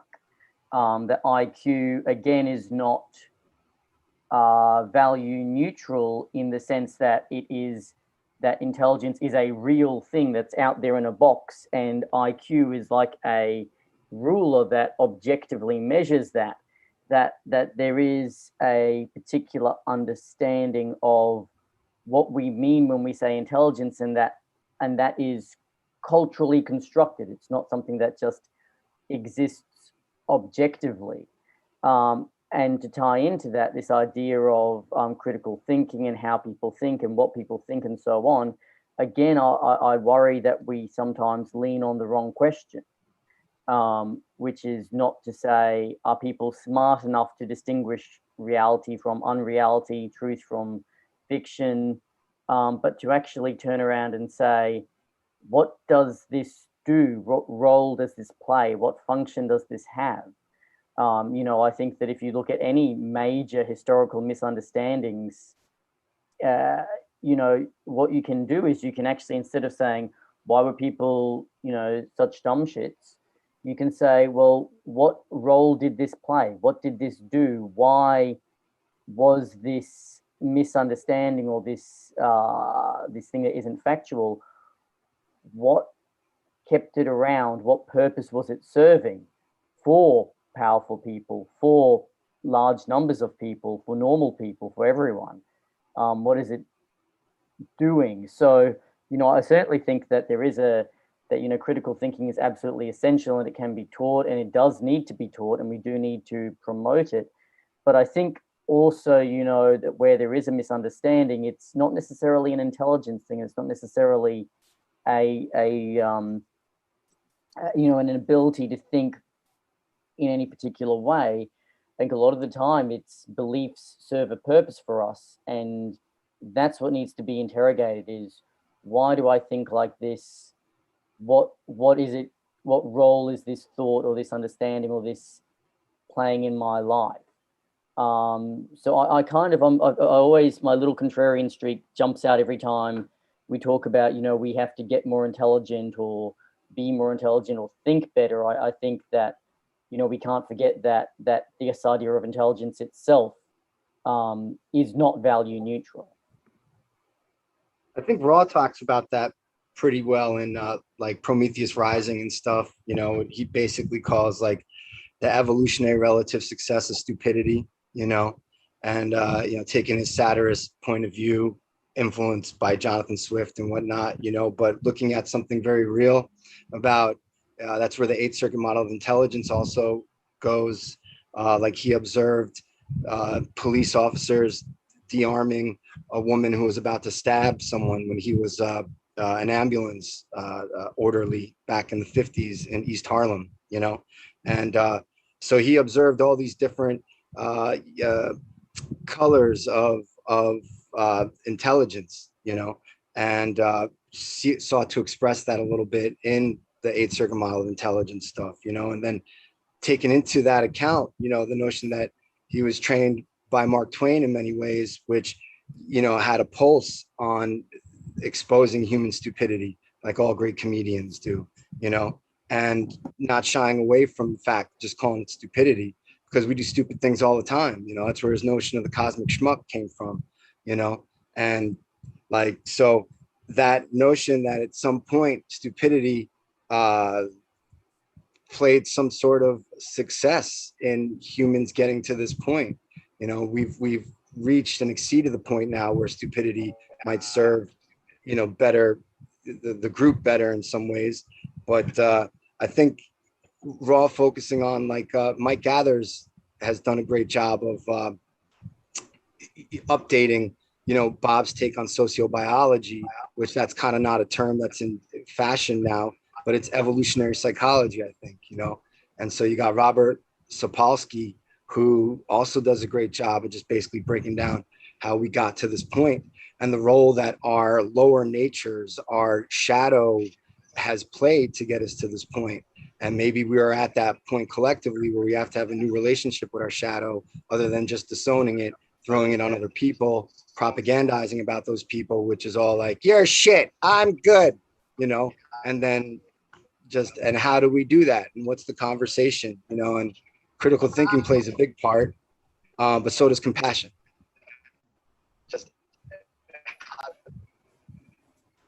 Oz, thank you so much for coming out. Oh wait, we lost him. All right. Okay, real quick. So, Mike Gathers, I'm curious.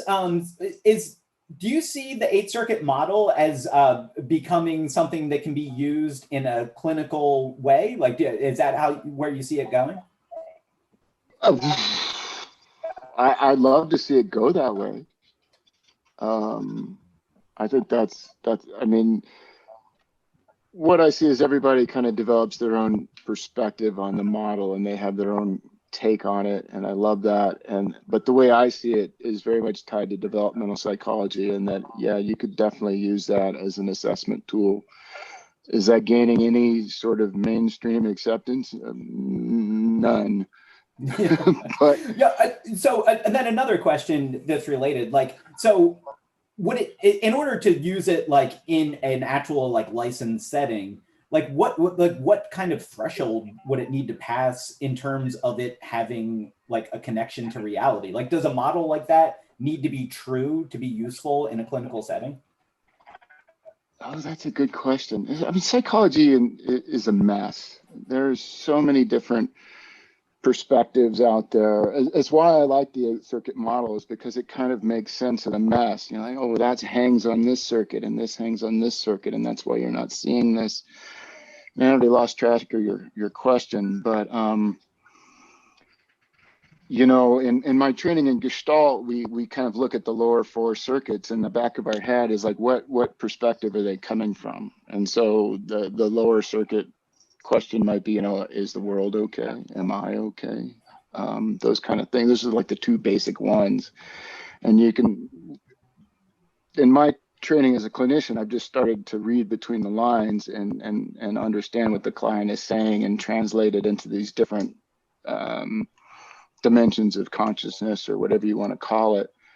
And I think there's a lot of therapists that are doing that in terms of thinking of these like lower circuit, first and second. They have no idea when I say circuit, they're not using that term, but they're definitely thinking in terms of like infant consciousness and toddler consciousness, let's call it. I'm not sure where I'm going with this, but yeah, no, I get it. So that's it. So actually, you might be using it behind the curtain, but not necessarily something that you can use officially to the people you're working with. yeah, I try to always put everything into layman's terms, but nobody is really using that model, to be honest, in any kind of I shouldn't say nobody, but there's very few people that are using that model, if any, in a clinical context. But there are people that think of these developmental stages. I think that's the beauty of the model, is you can start to marry these stages with transpersonal states of consciousness and the upper circuits, and really covers a lot of territory. But it's got next to no traction, I think, in the psychotherapeutic and the psychological communities. Yeah. Have you ever read Michael Washburn? I'm not familiar with him. Yeah, because it's transpersonal psychology, and I don't know that it's a very that he's pretty big, but he has a schematic that is very similar to the Eighth Circuit model. Oh, interesting. I have to look that up. Here, The Ego and the Dynamic Ground. That's the name of the book. Okay. I mean, Yeah, I think Washburn, especially, yep. you know, people are experimenting with, I shouldn't say people are experimenting, psychedelic therapy is becoming more and more mainstream. It's almost got FDA approval. And I don't know, other than, you know, our spiritual traditions, that there are a lot of maps out there to discuss that whole experience. And the Eighth Circuit model, I think that's one way to really get some traction, is to look and show how this really ties in the transpersonal experiences of psychedelic therapy with the personal, and so on and so forth. Also, yeah, if you subscribe to Entrer's view of lower circuits absorbing upper circuit shocks and kind of creating some resilience in the system, I would argue that we are all experiencing an upper circuit shock here with COVID. And really, I think COVID is just catalyzing a much bigger transition.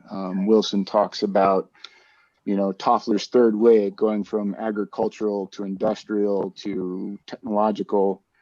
And we're definitely, I think, just starting that. It's much more than Amazon and a Tesla and a self-driving car. Those are just the first things happening.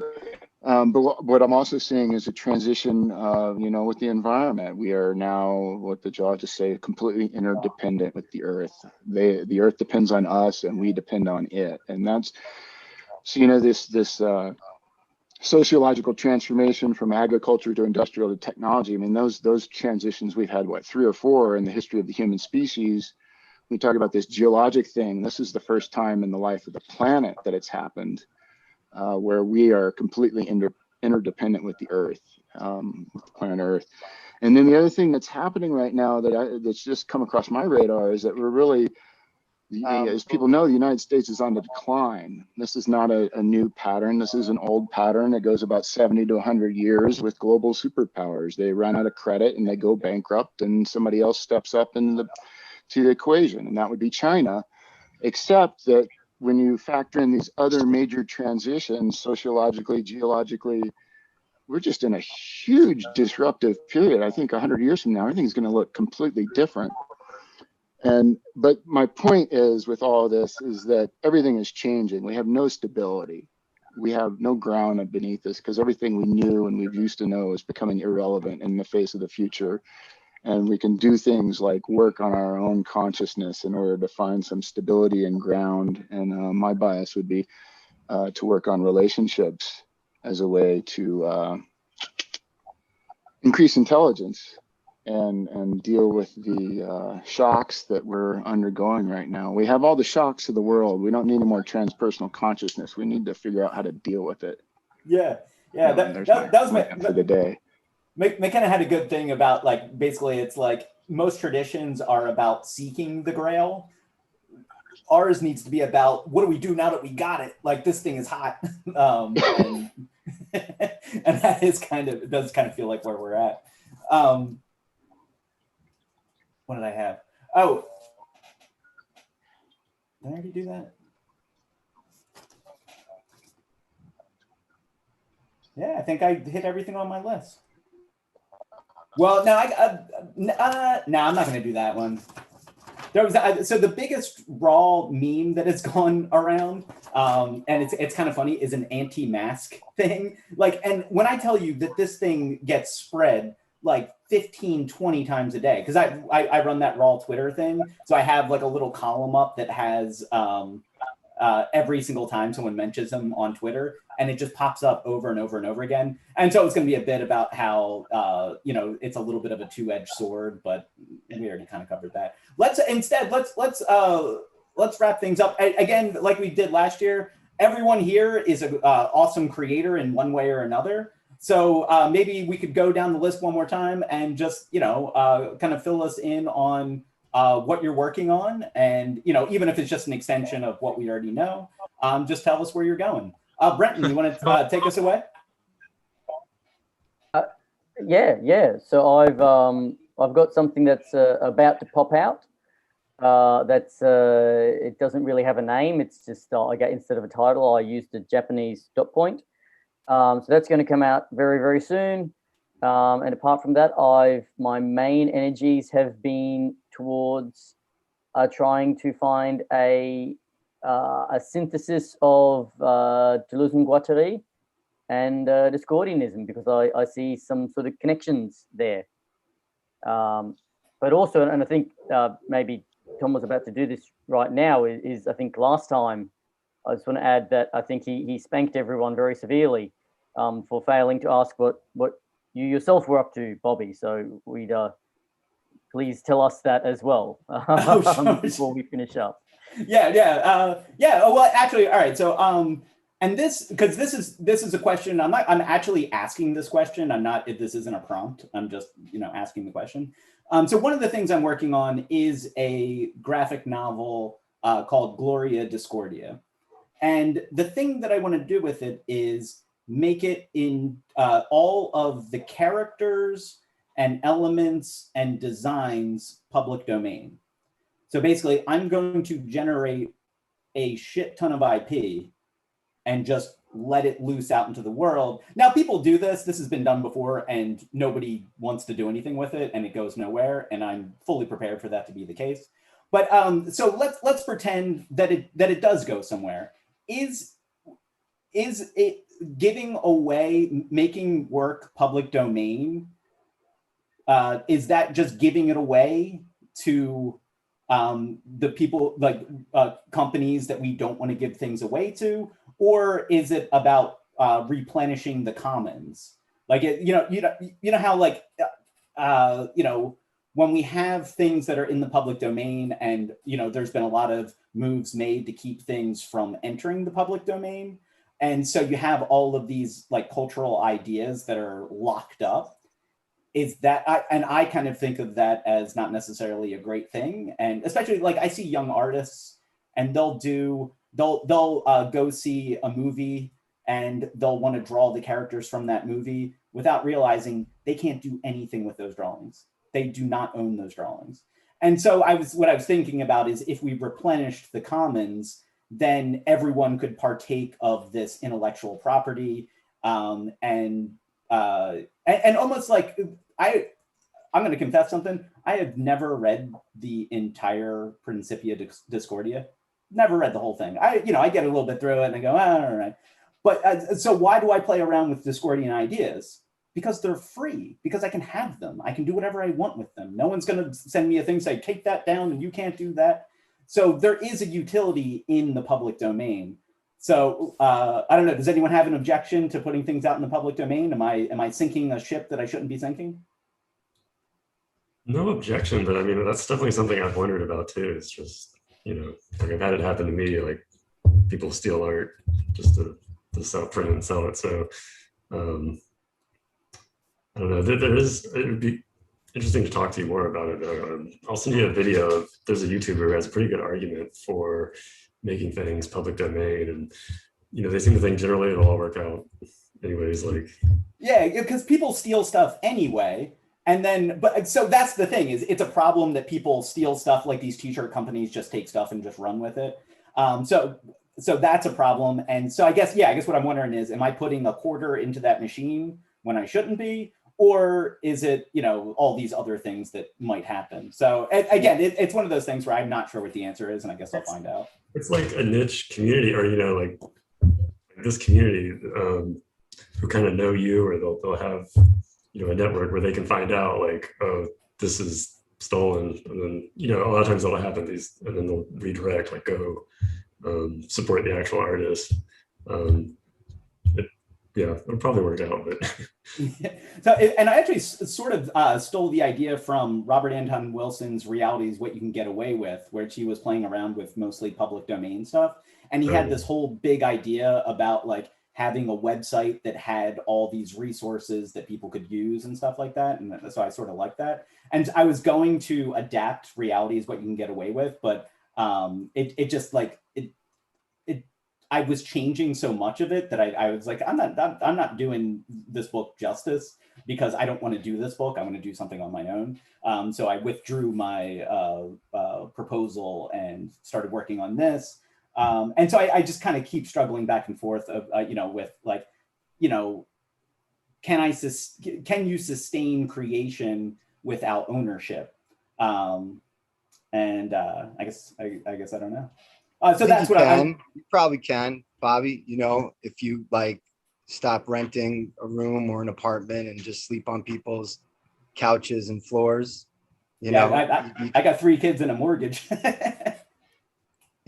So you're faced with that question, of what do you do, right? Do you sell it or let it go? Like Robert Anton Wilson at different points of his career had different like approaches to it, but he got very angry at the guy who created the Illuminati card game. He threatened to sue him, because he thought that his intellectual property rights were being infringed upon. You know, like he expressed to me one time in conversation about how laborious actually sitting at a desk for hours a day writing, how much of a job that is, how hard it is on your body, you know. And so he was a proponent of the labor theory of value, you know, at least at one point in his career. He seemed very much into it throughout his whole career. And that's somewhat of a, in his mind, an equal exchange of work for pay. You know, artists all the time are being gypped of pay, you know, creative content makers, you know, and it's taking a McClellan stance maybe and taking a step back and seeing a construction of a structural analysis of how the idea of liberate everything, which was a hacker phrase of the 90s, and how this notion of the counterculture of the 90s has somehow, that was a culture subversion, has become subverted itself, you know, and all the language of describing where we're at has somehow been able to be manipulated perhaps in some ways. And one of those things are, you know, it's an either or question, right? Like it's up to you at the given point in time. Should this be free or not free? I could speak on experience. You know, it's when Radiohead was able to give their album away for free because they were already known as a great band all over the world. What we face now as artists is there's a plethora of artists jamming the circuit, right? And what's the distinction? Just like an expert, what's the distinction of a true journalist when there aren't editors analyzing your work at a newspaper? What's the breakdown of an artist, you know, right? And so everyone's putting stuff out. How do you know who's making what? You need publicity, you know? So if it's free, you just need that publicity, you know? Or you could do what Nipsey Hussle did and sell your album for $10,000, you know, and have Jay-Z buy it, and somehow that blows your stuff up. It's you know, like Mike said, it's just, we're in a whole new world of, well, I can't even say what it is. You only move with how you're moving, you know? I don't like it when my shit's ripped off. I mean, I did a lot of street art. I put Propanon stencils all over, you know, Manhattan and Brooklyn and stuff, you know? I risked the art of, I got arrested. I got arrested on my video shoot for luxury condos. You know, the guy was filming me saying squat the condos on luxury condos, and the cops came up. Boom, done, video done. But it's out there. You can still watch the video, you know. But Bill Maher's show, you know, he could have his little fucking people go out and spray paint on the sidewalk safely. Oh, officer, I'm working for the show. I have the credentials to show you. They're not risking getting arrested.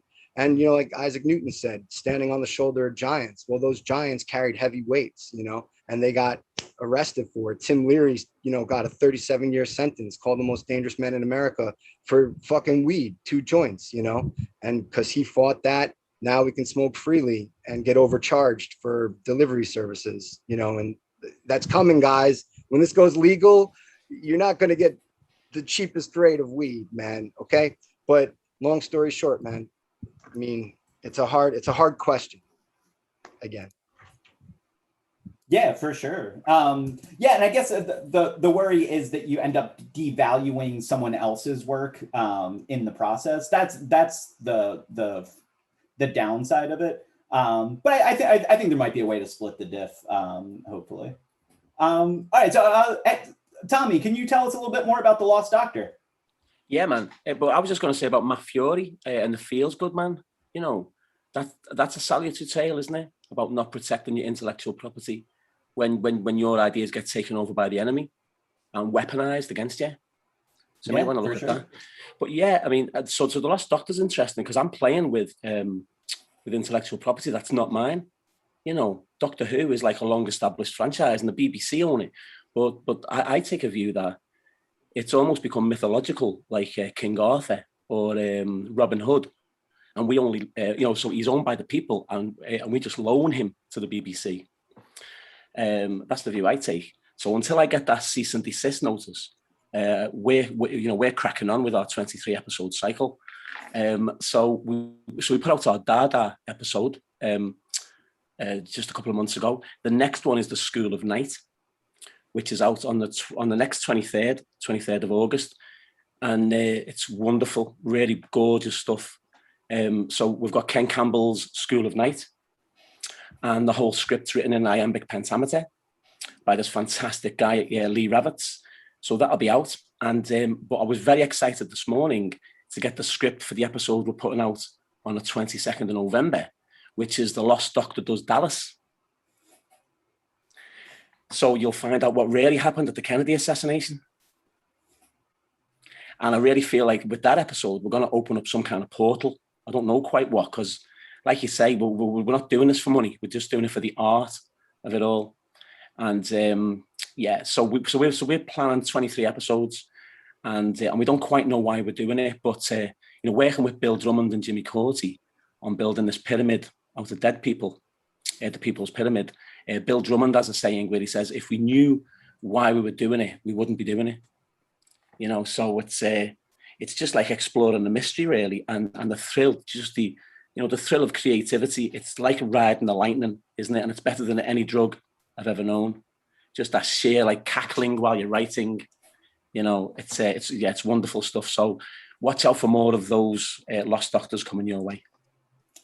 Yeah, and the next Talks to Day of the Dead is on the 23rd of November as well. So watch out for what the Jams are going to do. Absolutely. Yeah, no, your project, like, it felt like it fit, like a puzzle piece into what I've been thinking about for Gloria Discordia. Like, because a lot of what I'm thinking about, and I should say that is basically taking existing IP, take 3 existing IP, mash them together into something new, and then make it uncopyrightable. So it's like it's like. And I was talking with Kat Vincent about this, about basically coming up with a public domain John Constantine, and so it's not John Constantine, but it is John Constantine, and when you create something that is a version of something that people own, and then set it free, sort of like you've done with the Doctor. That's exactly what I've been thinking. All right. So Tom, you got to take off. Do you have a second to say what you're working on?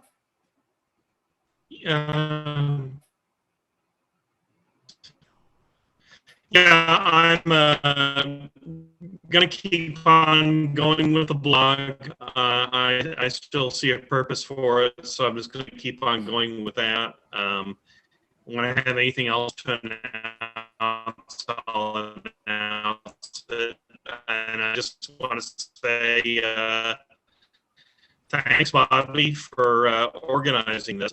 It must have been an incredibly large amount of work to do this. And I just want to say thanks and say bye, everybody. Yeah, thank you so much for all your help. I really appreciate it. That was fantastic. And we don't have to go in order with me saying who. Whoever wants to jump in and kind of say their piece as we start to wrap things up, just go ahead and jump in. Or I will call on people if nobody says anything. I'll jump in. Somebody else. Eric, you go. I'm so sorry. Bobby, so much of what you're saying makes me think about your piece about Alan Moore and Grant Morrison ripping off, etc. But I'm still working on the over at Tom's blog, the Prometheus Rising study group, and that's good. We only have 14 months to go. I know Michael was complaining that we were going too quickly. I agree. And that's going to turn into the second half of my book on Straight Outta Dublin. So hopefully I'll have a rough draft done in September of next year. So I'm really enjoying what they're doing. And thanks, everybody. Y'all take it easy. Thank you so much. Looking forward to it. I'll jump in here.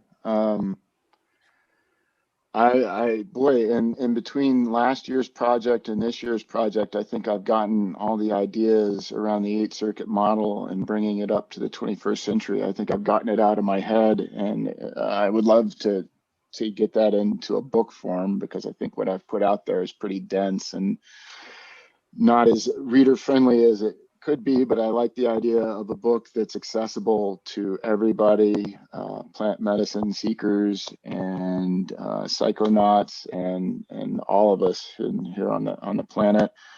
I'd love to incorporate that more in my own business of coaching, and we'll see how that goes. Also, what's been cooking behind the scenes unofficially is a Hilaritas podcast. A gentleman approached Rasa and Christina about producing a podcast, and they gave it the green light, and somehow I've ended up being the host. And we've got an episode on Korzybski that's wrapping up, and I'm going to be interviewing a Reichian therapist in 2 weeks to get that going. It's still unofficial. They're going to produce an episode or 3 and run them by Rasa and Christina and get a yay or a nay. But and I don't have any idea what the finished product is going to look like at this point. We've done a lot of work, but I think it's going to be largely a cut up kind of podcast. So look forward to being more involved with that. Eric's been a little bit involved with that as well. And so that should come out. I don't know when, but we're going to try to get 3 episodes done and approval before we start releasing them. So it might be another month or 2 or 3 before they start rolling out, but that is in the works. So that's awesome. That's fantastic. Can't wait to hear.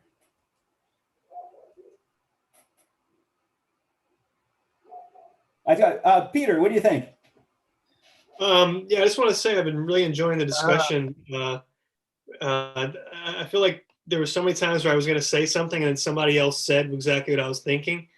And one of the things you were saying earlier, Bobby, really resonated with me, which is like when you're working on stuff, you're never really thinking about the reader. You're not preparing stuff to specifically give to some mass readership. You just have ideas that you want to present. And it's the same thing with me. I just have this whole list of ideas of super, niche, obscure stuff that most of it has to do with Finnegan's Wake, that I just keep writing just because, I have these ideas. I want to explore them, and then, hopefully somebody will find some interest in it. But if not, I don't really care. I'm still gonna do all this research and this work. But also I am also dealing with the kind of, this question of what to do with all this effort and research and work that you put into writing something, and then you're kind of just putting it in the public domain for free. So I've been kind of debating about maybe doing like a Substack or something like that, just to see if anybody would be interested in like subscribing to one of my blogs. But as far as stuff I'm working on, just more stuff coming at my Finnegan's Wake blog. I've developed an obsession with this poet named Delmore Schwartz. He died in like the 1950s, but I'm just so interested in him because he was a pretty good poet. His poetry collections are pretty awesome. He's somewhat famous for his poetry, but he was obsessed with Joyce and Finnegan's Wake, and he was also like a fanatic baseball fan. So I've been like devouring his journals and things like that, and so I've been writing a little series about that on my blogs. And I've been hosting a Finnegan's Wake group that's been on Zoom for a while now. I have an essay and a book coming up soon. It's a book about the artwork in Wu-Tang albums, and I've got an essay in there. And then some other projects that I'm not going to finish them for a while, so I don't really want to go into detail about them, but that's pretty much it. That's fantastic. It's like it's almost like I made a checklist of topics that I'm interested in, and then those are the things that you write about. Like someone that writes about Wu-Tang and Finnegan's Wake, and it's like, come on, that doesn't exist. That's fantastic. So you have a reader for life. Believe me, I'm not gonna. No one else is selling what you're selling, so I am looking forward to it. See you later, Mike. Oh yeah. Who's up? I'd like to start by saying how much I look forward to. Thank you for the teases. Like, not only I've already scanned a lot of the zine, and that's exciting, but like to hear about all the projects that I get to enjoy is really exciting. I'm going to be playing with music more. And I wanted to say, with the idea of like the commons and sharing, it's very close to an idea I wanted to do with like creating things for English lessons. and having a website where I have all sorts of resources, videos, and stuff like that available for free, and just having a tip jar there that, like, if anybody wants to like contribute for, you know, the value you've gotten from this, that's awesome. And then I wanted to have like a lot of what do you call it, transparency, where I show how much money the tip jar has earned so far this year.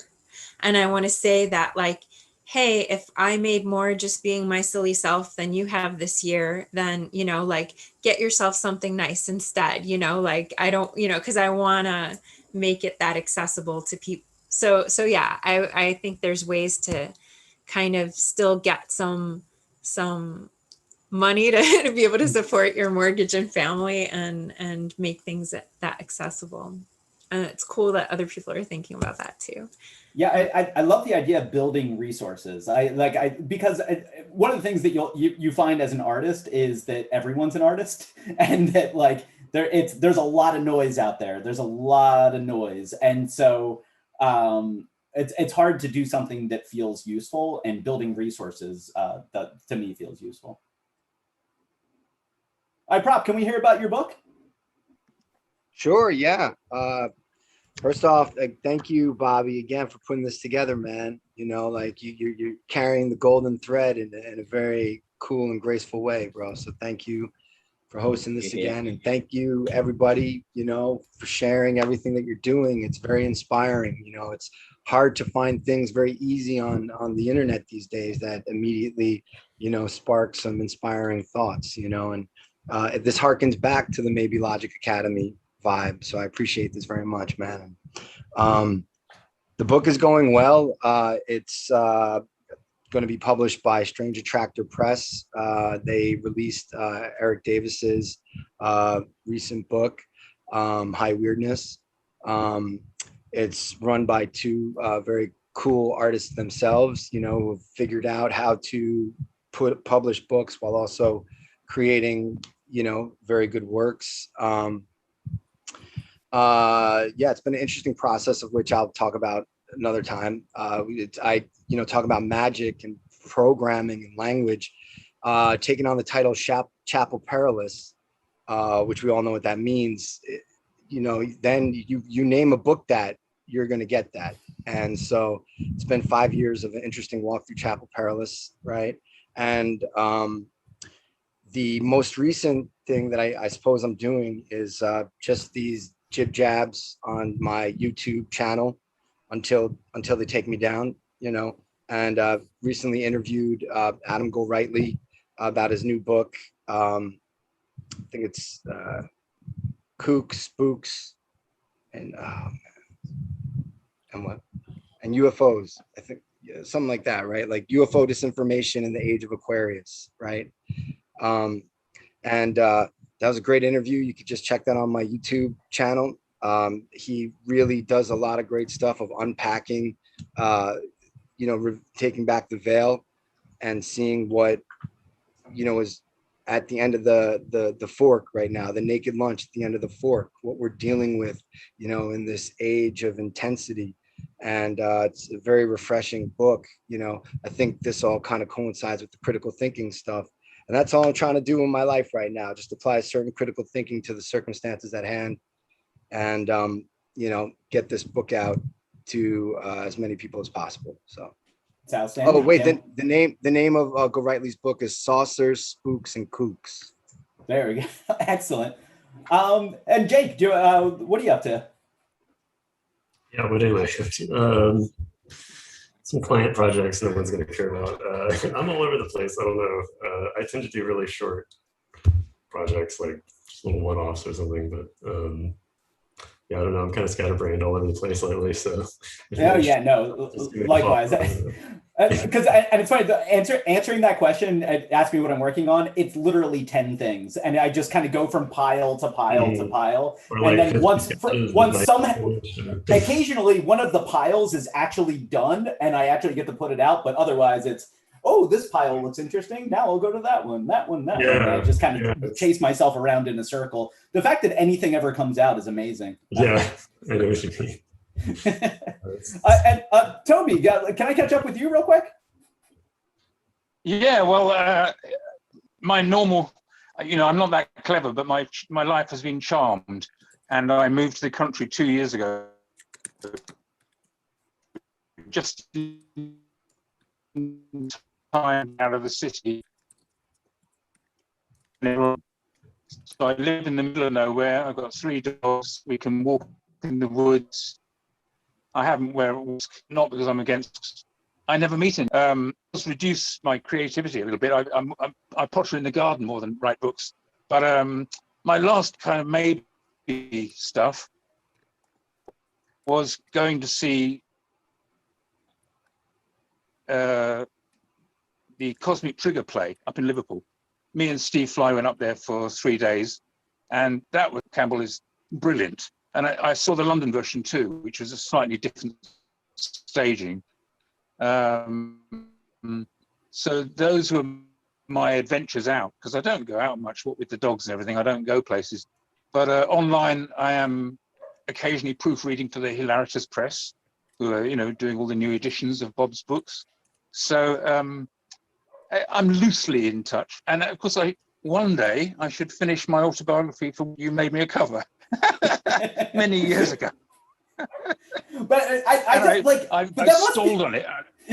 No, that was one of my favorite things I ever worked on.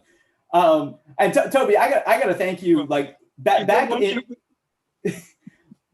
in the early Maybelogues days, you were the only person that would read what I wrote, and man, that was so helpful and nice. Like that because back then, if the people that lived around you didn't read what you were making, no one did. And so that was like kind of this early thing. And it was like, oh, there's this guy saying that this stuff isn't bad. That's amazing. And then it turned out he used to be Jabba the Hutt. And it's like, wait, what? So thank you so much for being thank you so much for being like my first audience, like the first person that would actually give me feedback on stuff that I made. That was not easy to come by, and thank you so much. Well, thank you for the cover, and one day I'll publish the book. And I got to tell you, puttering around the garden at this point sounds very, very nice. I've had my head in that zine for especially the past week has just been a constant thing. I set myself up a little vacation now that I'm going to go on. Tomorrow I'm getting out of town, taking the kids to the beach. And because it's something that my natural inclination, and I maybe you guys may feel this somewhat too, my natural inclination plus quarantine has caused me to treat my body like a vehicle that carries around my mind. And I would like to not feel that way. So I think I'm gonna go on vacation and not worry about ideas for a while. Everyone, thank you so much for coming out and for making this real. I thank you so much for your time and your participation and your brilliance and all that stuff. We're all in constant communication always and forever. So I'll see you guys around. What do you say? All right, take care, everybody. Thank you. If anyone has any final words before I shut it down. Oh, wait. Yeah. I just want to save the chat. Oh, yeah, of course. Okay. MLA 2021. Okay. Sorry. No sweat at all. Save chat. Okay, there we go. All right, thanks. Awesome. Thank you so much. All right, everybody. I'll be in touch. Take care. Thanks, all right, Phil. bye.